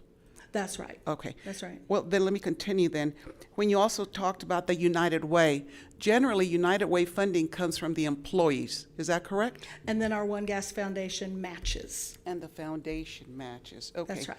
I just wanted to make sure that when you talk about the company contributing, that it's also important to say that it's the ratepayers and the employees who probably are putting in a huge amount of that funding for it. So, and I guess as a synopsis, would this be correct? You're asking our community to pay more so people in other parts of Texas see a decrease in their bills. Is that correct? That's the result. Thank Yes, you. That's the result. Thank you. Representative Canales. Thank you, Mayor. A few more questions to get it, if that's Sure. okay. A rate case wasn't required for our West North service area until 2028. And then the other two areas saw rate cases much more recently in the last year-ish, two years. Right. Is that correct? That's correct. What specific operational or financial change made this kind of major statewide consolidation filing necessary right now in 2025? Like you mentioned inflation. Are there any other safety or reliability or compliance issues that required you to accelerate that timeline of this filing? Not really. It's just the steady rise of our operating expenses. Okay, and I guess was consolidation necessarily like the driver of this filing, or is it kind of incidental in that you had these other, you had financial pressure to look to increase rates, and it just became an opportune time for this type of consolidation filing. That's correct. We would have had to file no matter what. Okay. If El Paso becomes part of a single statewide service area, how would regulatory actions taken by other cities across the state affect El Paso customers, and then kind of this body's, or the city of El Paso in general, our ability to regulate within our original jurisdiction? So, like, would consolidation dilute El Paso's regulatory authority over local rates if the area is larger? And would our personnel, our experts, be required to attend or participate in proceedings triggered by or maybe hosted in further away parts of the state? Something like a show cause action in a different city. Right. No, it wouldn't change your regulatory authority. It wouldn't change the control or authority you have over El Paso and the citizens in El Paso, and it wouldn't obligate you to assume authority or responsibility for other parts of the state. Really, in that respect, it's not different than the way it is right now. So like right now, El Paso is part of the West-North service area. And so Borger, for example, is part of the West-North service area. And in this rate case, Borger hired an attorney, Borger hired some consultants. They're taking care of themselves. And you would be responsible for your citizens the way that you are. And so that wouldn't change in that respect, and you would still have original jurisdiction just the way that you do now. Okay, I guess perhaps as an intervener at the Railroad Commission, we may have more other cities to work with, because there would be more other cities within. There would be more interveners. There would be more interveners. Okay. You briefly mentioned labor costs in your presentation as a really large expense. I'm kind of interested in both ends of the range of labor costs, all the way from kind of executive compensation to salaries and overtime and benefits for your field technicians and other blue collar employees. How much of your requested rate increase covers personnel and other labor related expenses, and are there any increases of these pay categories included or rolled into your rate proposal? So our rate proposal is based on current salaries, right? So it's not adjusted for any proposed future increases. It's just based on salaries right now. And I don't know the percentage off the top of my head of the increase that's associated with labor. I apologize. And it is a large expense, though. You said it's our your single largest, largest O&M expense is labor. Yeah. Okay. I guess then if you do have future increases in your labor costs, do those get absorbed internally, or are there interim filings that you'd capture those in, or do they get rolled into future rate case? They get absorbed internally until we have a rate case and we request higher rates, until costs go up to the point where we can't absorb anymore, and we request a new rate case. Okay, but there's no interim filing that captures increased labor cost. That's correct. Okay. And then this one's a bit more in the weeds, but I'm just very interested in this topic. The schedules in your filing reference several regulatory assets and kind of deferred costs. I guess for the public following along, that's like expenses from past rate cases or from past events that were deferred for collection into the future. That you carry forward. Sure. Some of those originate from rate cases across the other service areas, set aside in settlements or there's recovery timing issues that create those, all kinds of reasons. But can you talk about the regulatory assets that you're looking to amortize in this case, and kind of it might be too much to ask you like the remaining balances of those, but whether any of them originate from issues from prior dockets in the other service areas, and kind of discuss why El Pasoans would suddenly be on the hook for those. Sure. So just regulatory assets actually they exist to ensure that the company doesn't over-recover. So if you have an unusual occurrence in 1 year that would be an operating expense in your test year for your rate case, and you set rates based on that, then the company's going to recover those rates every year, which means they're going to recover that extraordinary unusual cost every year. And you don't want that because it was a one-time thing. It's not an ongoing thing. And so you pull it out and you create what's called a regulatory asset, and you usually you'll amortize it over 6 years, which means you're only recovering 1/6 of it for each of 6 years. So it's to ensure that the company doesn't over-recover, is what a regulatory asset is for. And so we have regulatory assets associated with extraordinary costs incurred during Winter Storm Uri that were not related to gas cost. We had to have employees deployed around the city to mind the city gate stations and the regulators to make sure they didn't freeze off, and different things like that. So there's regulatory assets associated with that for the Rio Grande Valley and Central Gulf and West North, all three. And there are regulatory assets associated with, with some regulatory actions taken in the West North service area. And without the schedule in front of me, I'm having a hard time remembering what the others are. There's about 5 or 6 of them total. Yeah, I think the bulk of the cost was the Winter Storm Uri, right? That was the largest of the regulatory assets. Okay, possibly. The other was COVID related. Yeah. We incurred a lot of extraordinary costs during COVID, and by extraordinary, that means things that aren't going to happen over and over and over. And so those costs, to avoid the company recovering them over and over and over, they get pulled out from the rate calculation. And those are being amortized over 6 years. So we have COVID-related regulatory costs in all 3 of the currently designated service areas. So then when we come along, to answer the second part of your question, when we come along and we do a consolidated case, all of those for all 3 areas are in the consolidated case, because that's the way the statewide rate proposal works. All costs associated with the state are thrown into one bucket and spread across all customers in the state. Okay.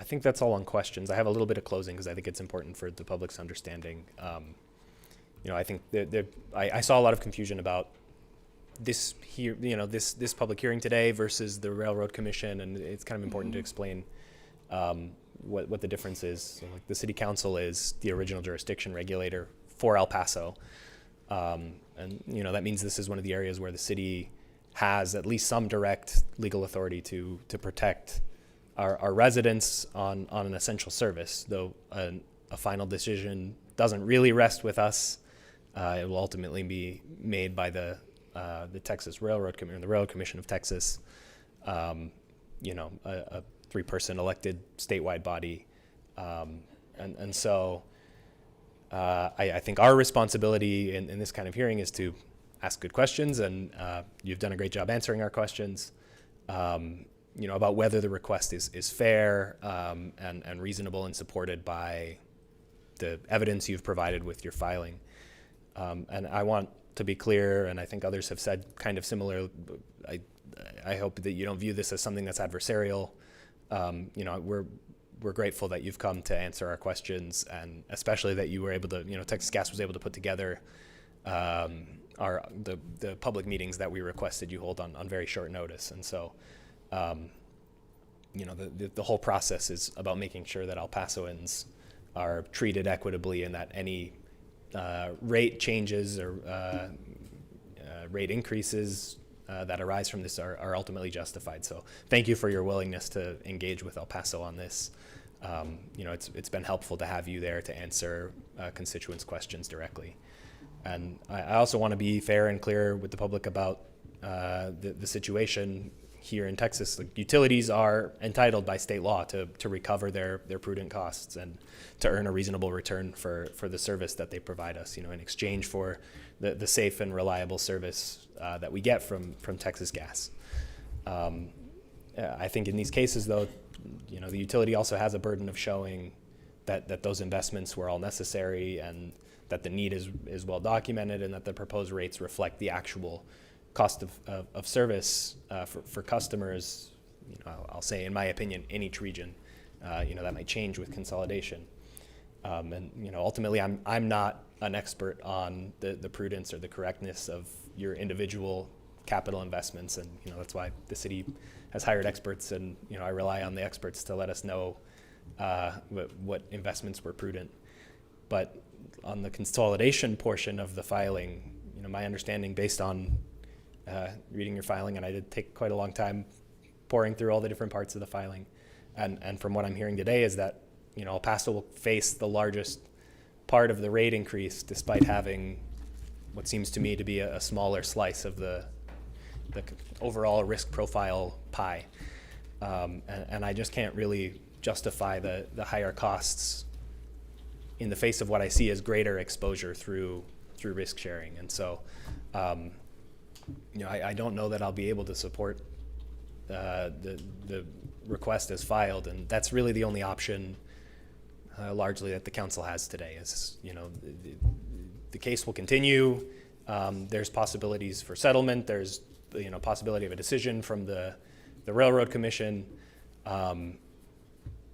But I think if I have to consider this case on essentially an up or down vote on the way it was filed with consolidation, I just don't think I can support that because of that impact to El Paso constituents. So again, I just wanted to be clear about explaining that, and, you know, thank you again for being here and answering the questions. And, you know, I hope it didn't seem like a grilling.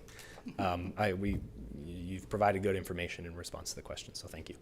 Thank you, Representative. I do understand your perspective.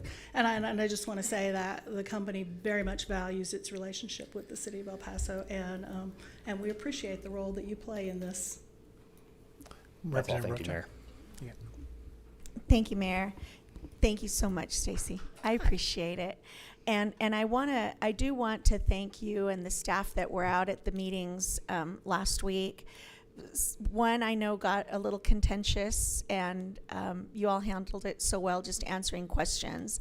But there's a few questions that I have just for clarification purposes.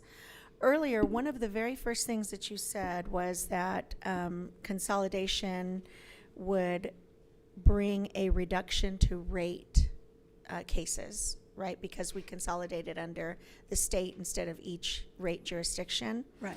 So let me ask you, what is the comparable numbers of customers, not necessarily the areas, but the customers per each of these rate jurisdictions? Would you happen to know that?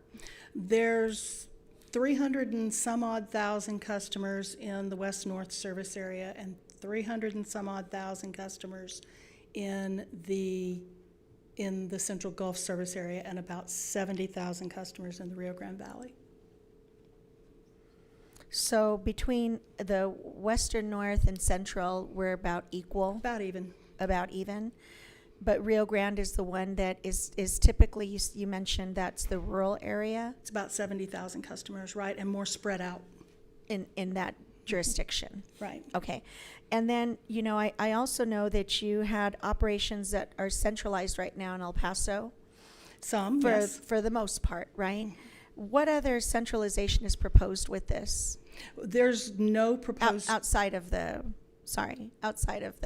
rate cases.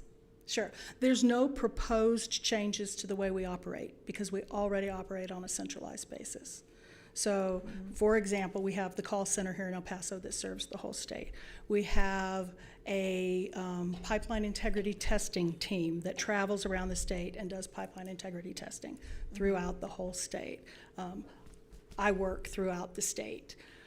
There are some employees, you know, the fellow with a wrench in his hand who's turning the nut on your meter, who obviously lives in El Paso. But there's probably 50% of our employees that are working on a statewide basis. And then also employees, even the fellow with the wrench in his hand, they go from area to area as needed when, things occur, when there are outages and things like that. You move crews around. We move crews around. Thank you. Okay. That's the easy way to say it. Yeah, no problem. And so let me ask you, what other states do you operate in? In Oklahoma and Kansas, as well as Texas. Is that similar to, is what you're proposing right now similar to how you operate in Oklahoma and Kansas? Yes, it is. It is? That's exactly how you operate? Yes. Everything is centralized under one group? Right. Okay. That's correct. All your rate jurisdictions are under one? Yes. One operation? In Oklahoma and then in Kansas. Right. Okay. All right. Thank you, Stacy. I appreciate the answers. Sure. Thank you. Representative Nino. Thank you, Mayor. And I'm still trying to understand in regards to consolidating El Paso to other regions, right? And when it comes to operational cost, is cost the same all across the board in the state to operate the utility? But one of the questions that I have is, in regards of salaries for your employees, are salaries the same all across the state compared to El Paso or San Antonio or other areas that you might have staff? So our compensation system it's individualized. So there's probably not any two employees that make the same salary.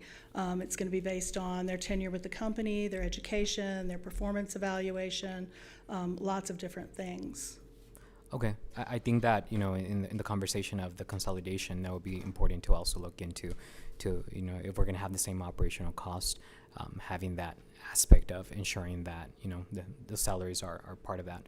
And my thought process is about standing about the fairness and protecting the people of El Paso and the district. But thank you again for being here. I just wanted to make that question about the salaries. Okay, thank you. Thank you. All right, Ms. McTaggart, we're almost done. All right. We're going to be taking some public comment here in a minute, but again, I understand, the utility having to balance reliability with affordability.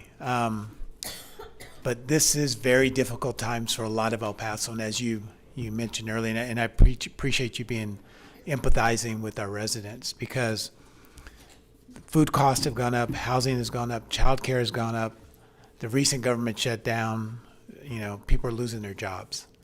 And when El Paso, and I'm summarizing here, gets a 27% increase over other parts of the state that are getting a 10% reduction, and trying to still wrap my head around the average cost for a small home, when I don't really know what that means, $981 for a small home, $1,322 for a large one, that still translates to about $117 and $160 per year, which is sizable for this community. And again, the $41 million increase in El Paso, getting about a $14 million portion of that. We talked a lot about the 10.4% ROE, and that's a big number. So, El Pasoans, their basic question is, why are we consolidating? That's the question. And, I appreciate you being able to put yourself in their shoes, because times are hard right now, as you mentioned earlier. So this is very difficult for, my colleagues on the dais here. And we stand with our state delegation and all the residents. This is a big jump for us. So with that said, we'll take some public comment, but thank you for coming here. Thank you for answering the questions. We really appreciate that. And we value our relationship with you guys too. Thank you. Mr. Mayor, and thank you, representatives. Thank you. Ms. Bryan, let's take public comment. Yes, sir. We have 11 members of the public that signed up to speak, and we received over 50 letters of opposition that I would have shared with City Council. The first person is Gabriel Regalado. Gabriel Regalado, *6, please, to unmute your telephone. Gabriel Regalado, *6, please, to unmute your telephone. Good afternoon. You have 3 minutes. Go ahead. You have 3 minutes. All right. After here, I appreciate everybody questions and answers that I didn't even consider in regards to why we're consolidating. But I do find it very atrociously simplified, I suppose to say, in regards to why and what benefits you get. And that's one thing I really want to emphasize and make sure how I disapprove of this. We have a lot of struggling community members here, and just trying to generalize all these fees or these rates kind of sounds to me like we're just going to be the punching bag of Texas. And that I find very, very unfortunate. But one thing I did find interesting was how the simplification, how we could just simplify what I've heard so far, is that these rate increases are heavily chosen based off of profits and inflation. I feel like this would have been taken into consideration from the previous rate hike. From what I found, One Gas had gained a profit margin of $3.3 billion in the last year to date. In addition, what's available in Texas Gas, from what I found, is that they have had a subtle trending increase in the stock within the last year. So I don't really see how the company is struggling from this data to justify such a high rate and decision for how things are going at the moment. That is all I have to say. Thank you. The next speaker is Francisco Tarin, followed by Angel Ulloa, Veronica Carvajal, Wesley Lawrence. Good afternoon. You have 3 minutes. Good afternoon. Well, I was hoping to show my laptop today, but I don't need it. I've got the numbers up here. Unlike Ms. McDagger, Stacy, I have the numbers in my head. Thank you for the time today. This is my first time at City Council. I'm excited. I did the Neighborhood Leadership Academy with your facilitator over here, and it was a great experience. So now I feel equipped to even take on the billionaires, apparently. I'm gonna go over when I asked Stacy, we asked Stacy what the total revenue for Texas Gas was. Stacy said, I don't know. We asked Stacy, how much does your CEO make? Stacy said, I don't know. So Stacy did tell me, I don't know, you're gonna have to look through my Form 11K. Now, I read Form 11Ks with my coffee pretty much for work. So it's not in your Form 11K, it's Form 8K, publicly published through the Security Exchange Commission federally. So I'm gonna show you some numbers. Before I show you the numbers though, keep in mind, these numbers are through Q3, September 30th, released November 3rd, hot off the presses. So what happens in Q4, guys? It gets really cold, and that's when we use the gas, right? I'll speed it up for you because I'm running out of time. 1.8 billion, as a caller mentioned earlier, probably 3.3. 6 million and 92 million, not 230, but I think it's 230. I'm not a financial expert, and I'm not the numbers guy with Texas CEO. 1.8 billion revenue, guys. $2 billion in revenue they bring in. They want to take Abuelita's money. 6 million is the CEO's salary. 6 million a year. And finally, that 92 million is from new rates already through Q3. I go back. We have not gone through the most expensive time of the year. And they've already made 100 million in new revenue. That's all chicken scratch, I'm sorry. Let me get to the point. The company brings in $2 billion. They pay their CEO $6 million on paper. They want an ROE because the CEO has given himself a raise every year, a 200% raise every year since being hired in 2020. How many of you guys here made $1 million in 2020? Raise your hand. How many of you guys gave yourselves a 200% raise the next year? Raise your hand. The CEO's pay went from 1.8 million to 2 million, to 4 million, to 6 million now. And this is all public information. You can Google it or whatever, and it's publicly out there, ceosalary.com. So this is my ugly 8 up here. I think they want to go up to 8, double it to 12 perhaps. That'd be nice. The CEO has doubled their salary. What I'm trying to say, if I may, is this is completely unfair. We're completely against it. The numbers don't lie, even if Texas Gas one does lie. Thank you. Thank you. The next speaker is Angel Ulloa. Angel Ulloa. She will be followed by Veronica Carvajal, Wesley Lawrence, Felipe Acuña. Good afternoon. You have 3 minutes. Good afternoon.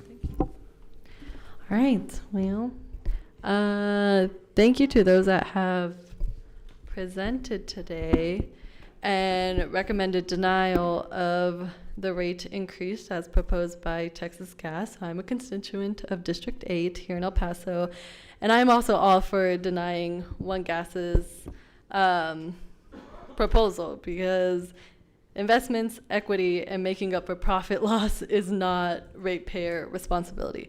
And I, in my day-to-day job, do work with organizers and constituents in the Rio Grande Valley.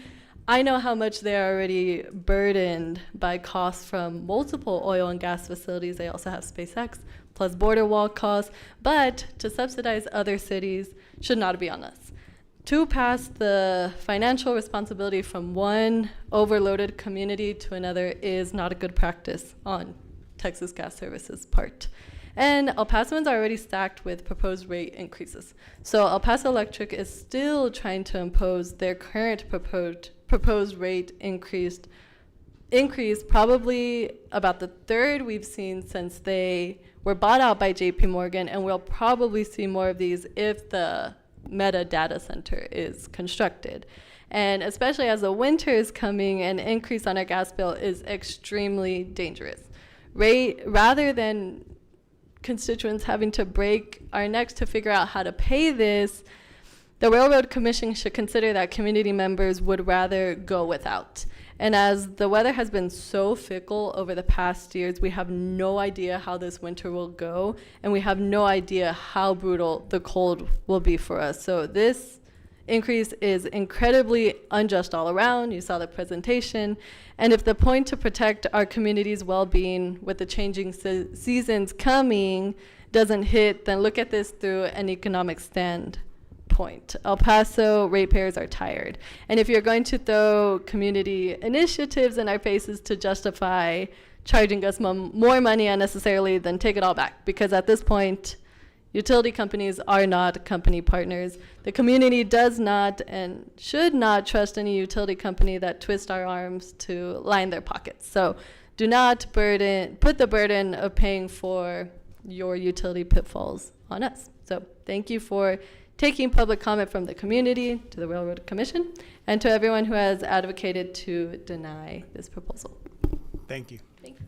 The next speaker is Veronica Carvajal, followed by Wesley Lawrence, Felipe Acuña. Good afternoon. You have 3 minutes.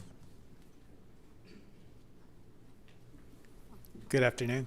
Good afternoon, Mayor and Council. I'm Veronica Carvajal, community organizer with the Sembrando Esperanza Coalition. Our coalition wants utilities that are affordable, reliable, and healthy for us and the environment. We are asking for the following. Number one, we're asking that all of the comments that have been submitted today, whether they be in person, by phone, electronically, or in writing, be sent to the Railroad Commission and to be submitted as part of the record. We are asking that you say no, that the commission ultimately, but the city definitely continue to say no to an increase in residential rates, a no to increasing the profit margin to 10.4%, no to merging with and subsidizing other areas of Texas, and no to any upfront costs related to data centers, especially the Meta data center. We are concerned about utility companies paying for those services for the data centers and us having to subsidize them as residential ratepayers. Our coalition is made up of 9 neighborhoods. 8 of them are in the city, 7 are south of the highway, and the 9th one is Montana Vista. The median income in our Sembrando Esperanza neighborhoods is $35,000 a year. So we looked at how both the increase in electricity and gas bills will affect the lowest income El Pasoans. The table included in the comments that I just provided to you breaks down those numbers. As you heard, Texas Gas Service has 2 different categories of users, the small users and the large users. That is not based on the size of your house. It is based on the historic consumption in your household. We recommend that every El Pasoan call the gas company to make sure that they're in the right category, because some are paying more upfront than others. We looked at what the poorest El Pasoans are going to have to pay in their utility bills for energy, both electric and gas. Their income is about $11,000 a year, and that's about 60,000 families in our county that have to survive with that little money. It is recommended that all of us pay 6% or less of our income into energy usage, electricity and gas. It doesn't include water. The poorest El Pasoans are already paying 14% of their income towards these two bills. If both the electric company and the gas company get their way, this amount is going to go up to 18%. If they're a large user, it's 21%. For the folks that are making $34,000 a year, this is going to put them on the brink of not being able to afford gas. And we all know that not having gas in our community is both a health and safety issue. We ask that you stand with us, the people, and not with profit-making utility companies. Thank you so much. Thank you. The next speaker is Wesley Lawrence. Mr. Lawrence, *6, please, to unmute your telephone. Wesley Lawrence, *6, please. Wesley Lawrence, good afternoon. You have 3 minutes. Can you hear me? Yes, sir. Hi, good evening, Mayor Johnson and Council. I just want to start off by apologizing for not being able to make it there, but like many working class families in our community, a lot of us are being stretched thin. I currently work in a retail environment, and I can tell you that because of record inflation, people are spending less and less money every single day. And that should not be at the behest of special interest groups. It should not be at the behest of major corporations or our utilities. You know, I've been speaking with hundreds of El Pasoans across this great city, and many of them are stressed to the max. Our bills are going up, but our pay is staying the same. I'm going to ask you one simple thing. Stand tall with your constituents and stand tall against these outrageous increases and actually deliver solutions that work for our people. If we have to have a rate increase, I think it would be the best responsibility of the city to work with a lot of these nonprofits to get them the funds to help a lot of these low-income individuals that are suffering day in and day out. If you're not able to do that, then we really have to have a serious conversation as a city on how we're going to really deliver affordability, which includes utilities, which includes ensuring that we have access to high-paying jobs without having to worry about caving to these special interest big donors.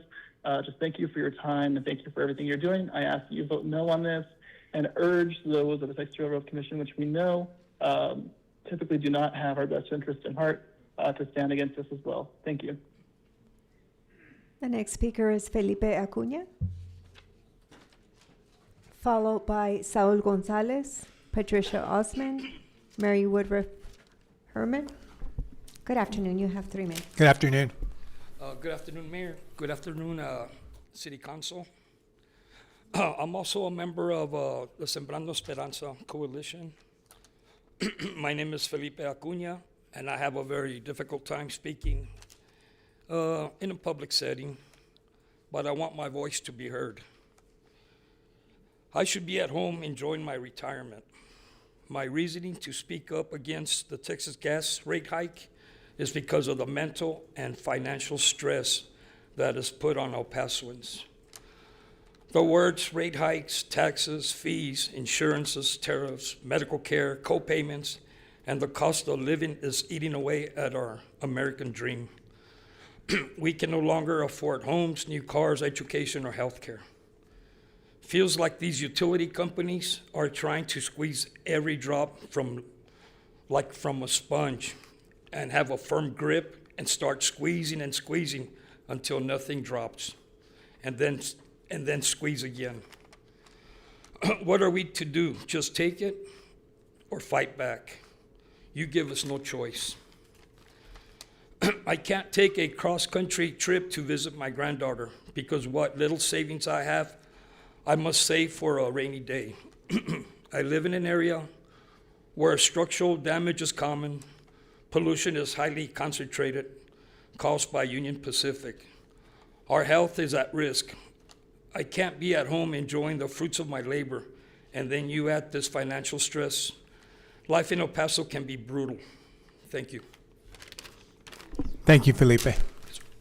The next speaker is Saul Gonzalez, followed by Patricia Osman, Mary Woodruff Herman, Justin Waltman, and Joshua Simmons. Good afternoon. You have 3 minutes. Good afternoon. Hi, good afternoon. Hi, Mayor, members of Council. My name is Saul Gonzalez, and I'm an organizer with Sembrando Esperanza, and I'm a resident of District 3. And I'm here because families in El Paso are being pushed to the edge. Every major utility in our city is expected to increase electric, gas, and even soon, even our water bill, while new maintenance fees are being discussed and wages stay exactly the same. People are being squeezed from every direction, and the 27% gas rate increase being proposed is not only excessive, it is fundamental unjust. Texas Gas Service is attempting a statewide rate case where El Paso would help subsidize lower rates in other parts of Texas. That means our community, which already faces high poverty levels and lower wages compared to the rest of the state, will be paying more so others can pay less. That it's not equity or fairness, that it's placing a disproportionate burden on a border community that it's already overextended. At the same time, this council often talks about economic development, yet our economic policies continue to prioritize corporations through generous tax abatements and subsidies. We give millions away to companies under the promise of growth, but the financial burden falls on residents who are now forced to absorb higher utility bills and cost of living increases. True economic development should mean improving the daily lives of people, making housing, utilities, and transportations more affordable, not creating a system where residents pay more so corporations can pay less. We need you to start looking at realistic, people-centered solutions to reduce these costs, transparency and accountability from the utility companies, exploring public or other utility models, breaking up monopolistic control, and pushing the state to give El Paso the tools it needs to protect its residents. El Paso families deserve leadership that prioritize their well-being, not policies that leave them choosing between rent, food, or in this case, the gas bill. I urge you to reject this increase and stand firmly on the side of the people. For your time, thank you so much. Thank you. The next speaker is Patricia Osman. Ms. Osman, star 6, please, to unmute your telephone. Good afternoon. You have 3 minutes. First, I want to make sure that Mayor Johnson does clarify, because he does have a motion to approve, although he did kind of switch it to approve staff's recommendation. Staff's recommendation is to deny. So I want to make sure that Mayor Johnson is aware how he proposed that motion. But what Texas Gas is proposing is corporate socialism. What they are trying to do is get a blue city to pay for red communities. No different than California pays well more into the federal system than Texas takes. That's what Texas Gas is trying to do to El Paso. The thing is that El Paso is not the fourth largest economic driver in the state of Texas, like California happens to be the fourth largest economy in the world. So they want to put a higher burden on citizens of El Paso to fund a low income, as your previous presentation on the housing showed, a low income community who's already struggling to even try to get into a home or get into rent. They want to put that burden on our citizens to make up the difference for other communities that voted against their own interests. Communities that do have those issues, do have those weather-related problems. Yes, the representative from the gas company stated those weather events we didn't have a problem with, like the rest of Texas, because of our location. And no, we should not be further burdening a low-income community, nickel and diming this community and the citizens to fund corporate welfare on any scale. It is shameful. I'm very appreciative for some of the members who have flat out made sure that their response is they don't want to abide by this approval. I do want to make sure that Mr. Johnson clarifies his motion to approve. It should have been to deny. Nobody else seems to have caught that and mentioned it. I want to make sure that that's done because we're done with the corporate welfare. Our city and our broke citizens cannot afford anything else. Thank you. Thank you. The next speaker is Mary Woodruff Herman, followed by Justin Waltman, Joshua Simmons. Mary Woodruff Herman.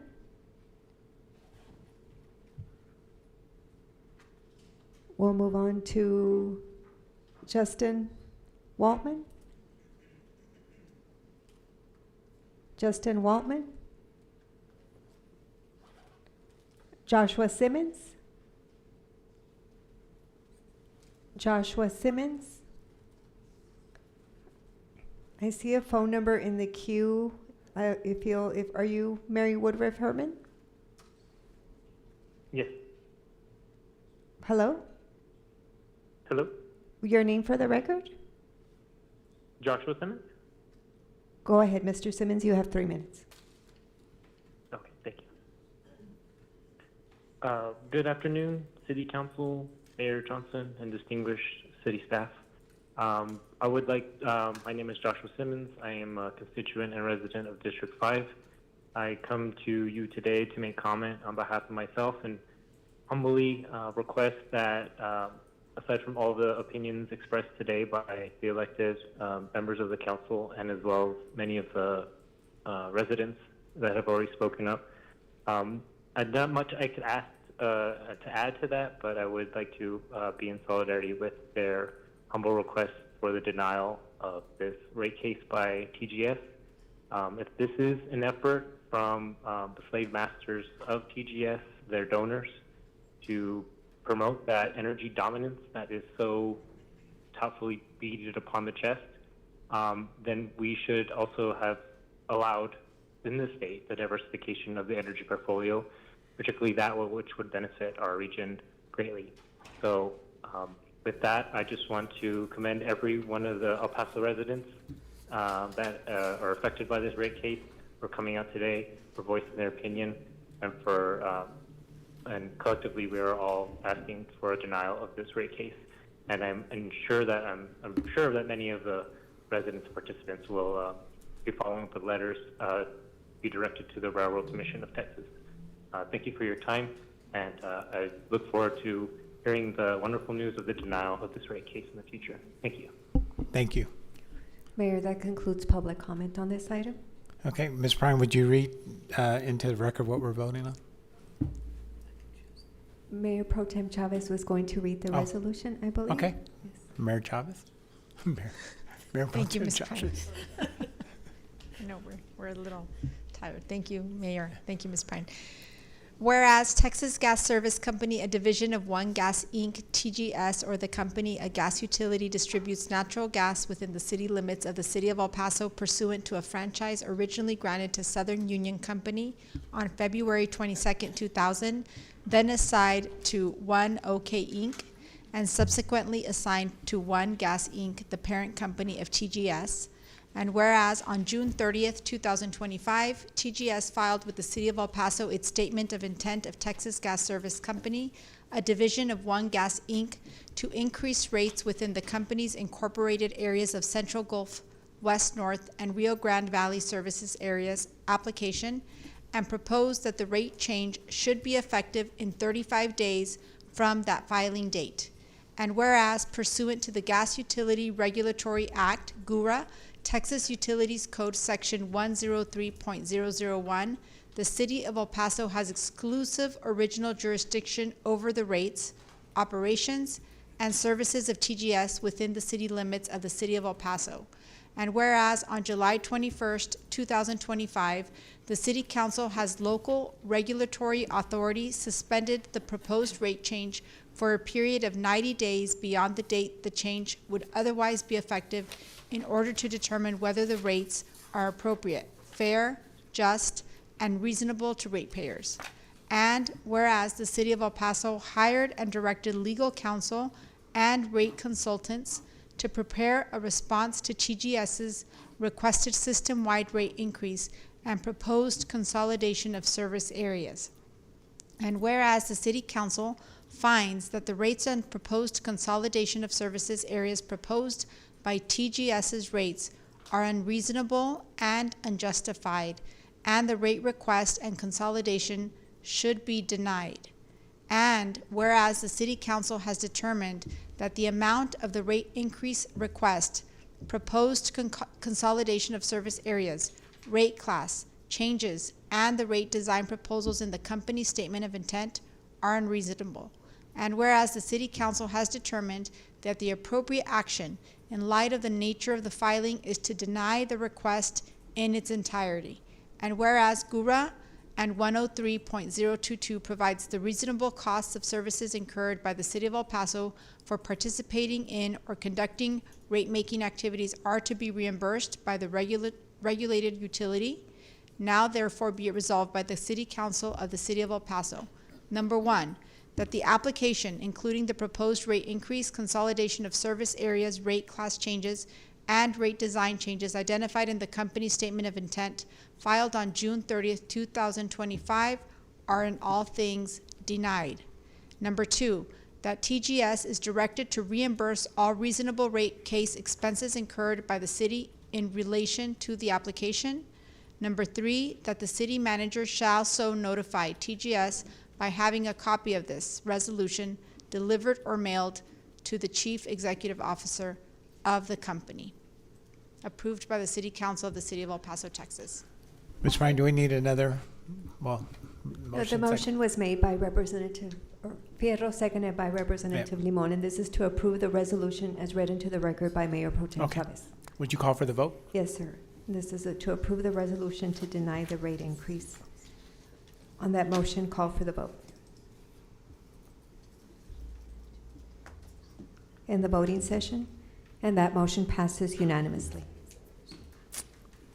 Thank you. Thank you, everyone that came out to speak. Ms. Bryan,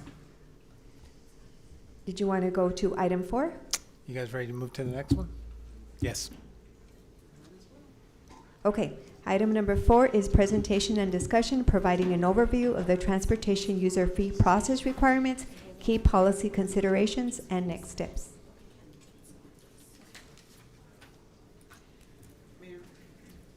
Representative Limon? Mayor, I'd like to make a motion that we delete this item, please.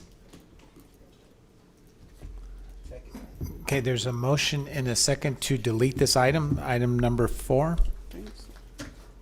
Any discussion?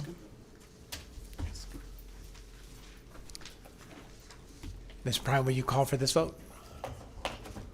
Yes, sir. The Mayor, I'd motion like was to made speak on by the deletion. Representative Limon, seconded, I'm sorry. Representative Canales wants to, go ahead. Yeah, I think it's worthwhile to at least see the presentation and show the information to the public so they can hear from staff.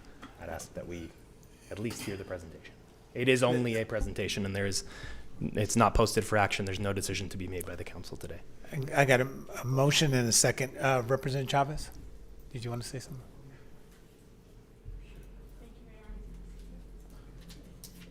Sorry. Thank you, Mayor. I know it's not listed for action, yet there is some engagement with community members, which has me question the direction council is giving to staff to engage with the community if there's no action to be taken at this time. All right. I think we should vote on the. Yeah, there was a motion to delete it by Representative Limon and second by Representative Fierro. Yes, sir. On that motion to delete, call for the vote.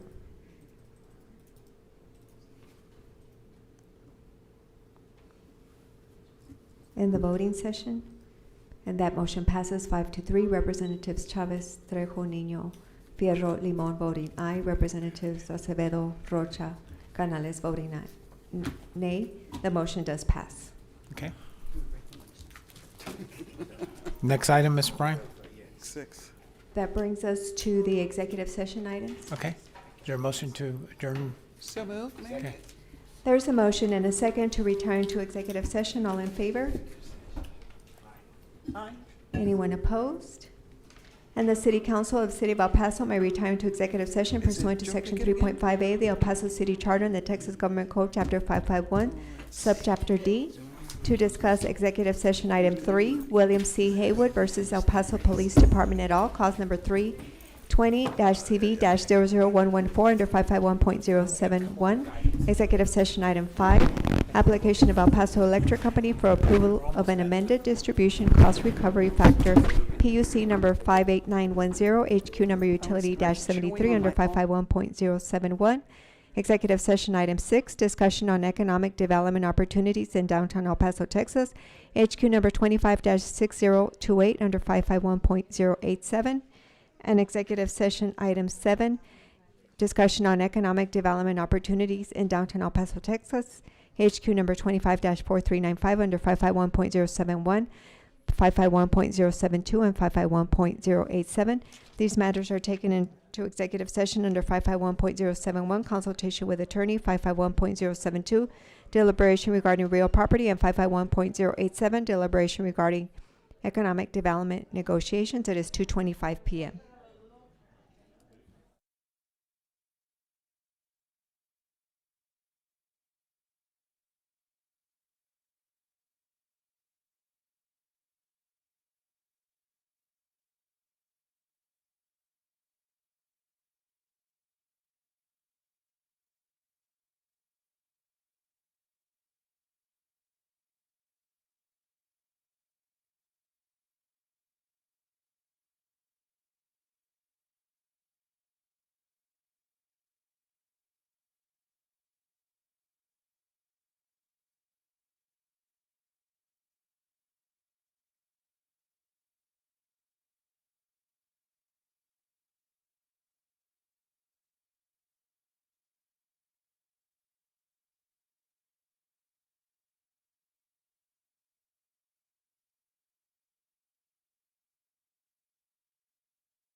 Okay, Ms. Bryan, I think we're ready. There's a motion and a second to come out of executive session. All in favor? Aye. Anyone opposed? The meeting is back in session at 3:31 p.m. We are on EX1. Mayor Pro Tem? EX1, I already read into the record earlier today, but there's no additional action. We have public comment on that, Ms. Bryan? I don't see Ms. Osmond in the queue. Okay. So no action. Thank you. No action. EX2? No action. We have public comment on that one too, Ms. Bryan? Yes, sir. That from Ms. Osmond. I don't see her in the queue. Okay. EX3? No action. Thank you. EX4? No action. Thank you. EX5? Motion made, seconded, and carried that the city attorney, in consultation with the city manager, be authorized to hire and retain outside counsel and any other necessary consultants, and to file an intervention in the application of El Paso Electric Company for approval of an amended distribution cost recovery factor under the Texas Public Utility Commission docket number 58910 and matter number High Q Utility-73, and to take all steps necessary, including the execution of any required documents in order to effectuate this authority. Okay, is there a second? All right, Representative Acevedo. Thank you, Mayor. Just wanted to state that I've received $17.50 from the El Paso Electric Employee Pack. Okay. Ms. Bryan, we have public comment on EX5? Yes, Mayor. I don't see Ms. Okay. Osmond in the queue. Okay. Call for the vote. Yes, sir. The motion was made and read into the record by Mayor Pro Tem Chavez, seconded by Representative Limon. On EX5, and this is to hire and retain outside counsel. On that motion, call for the vote.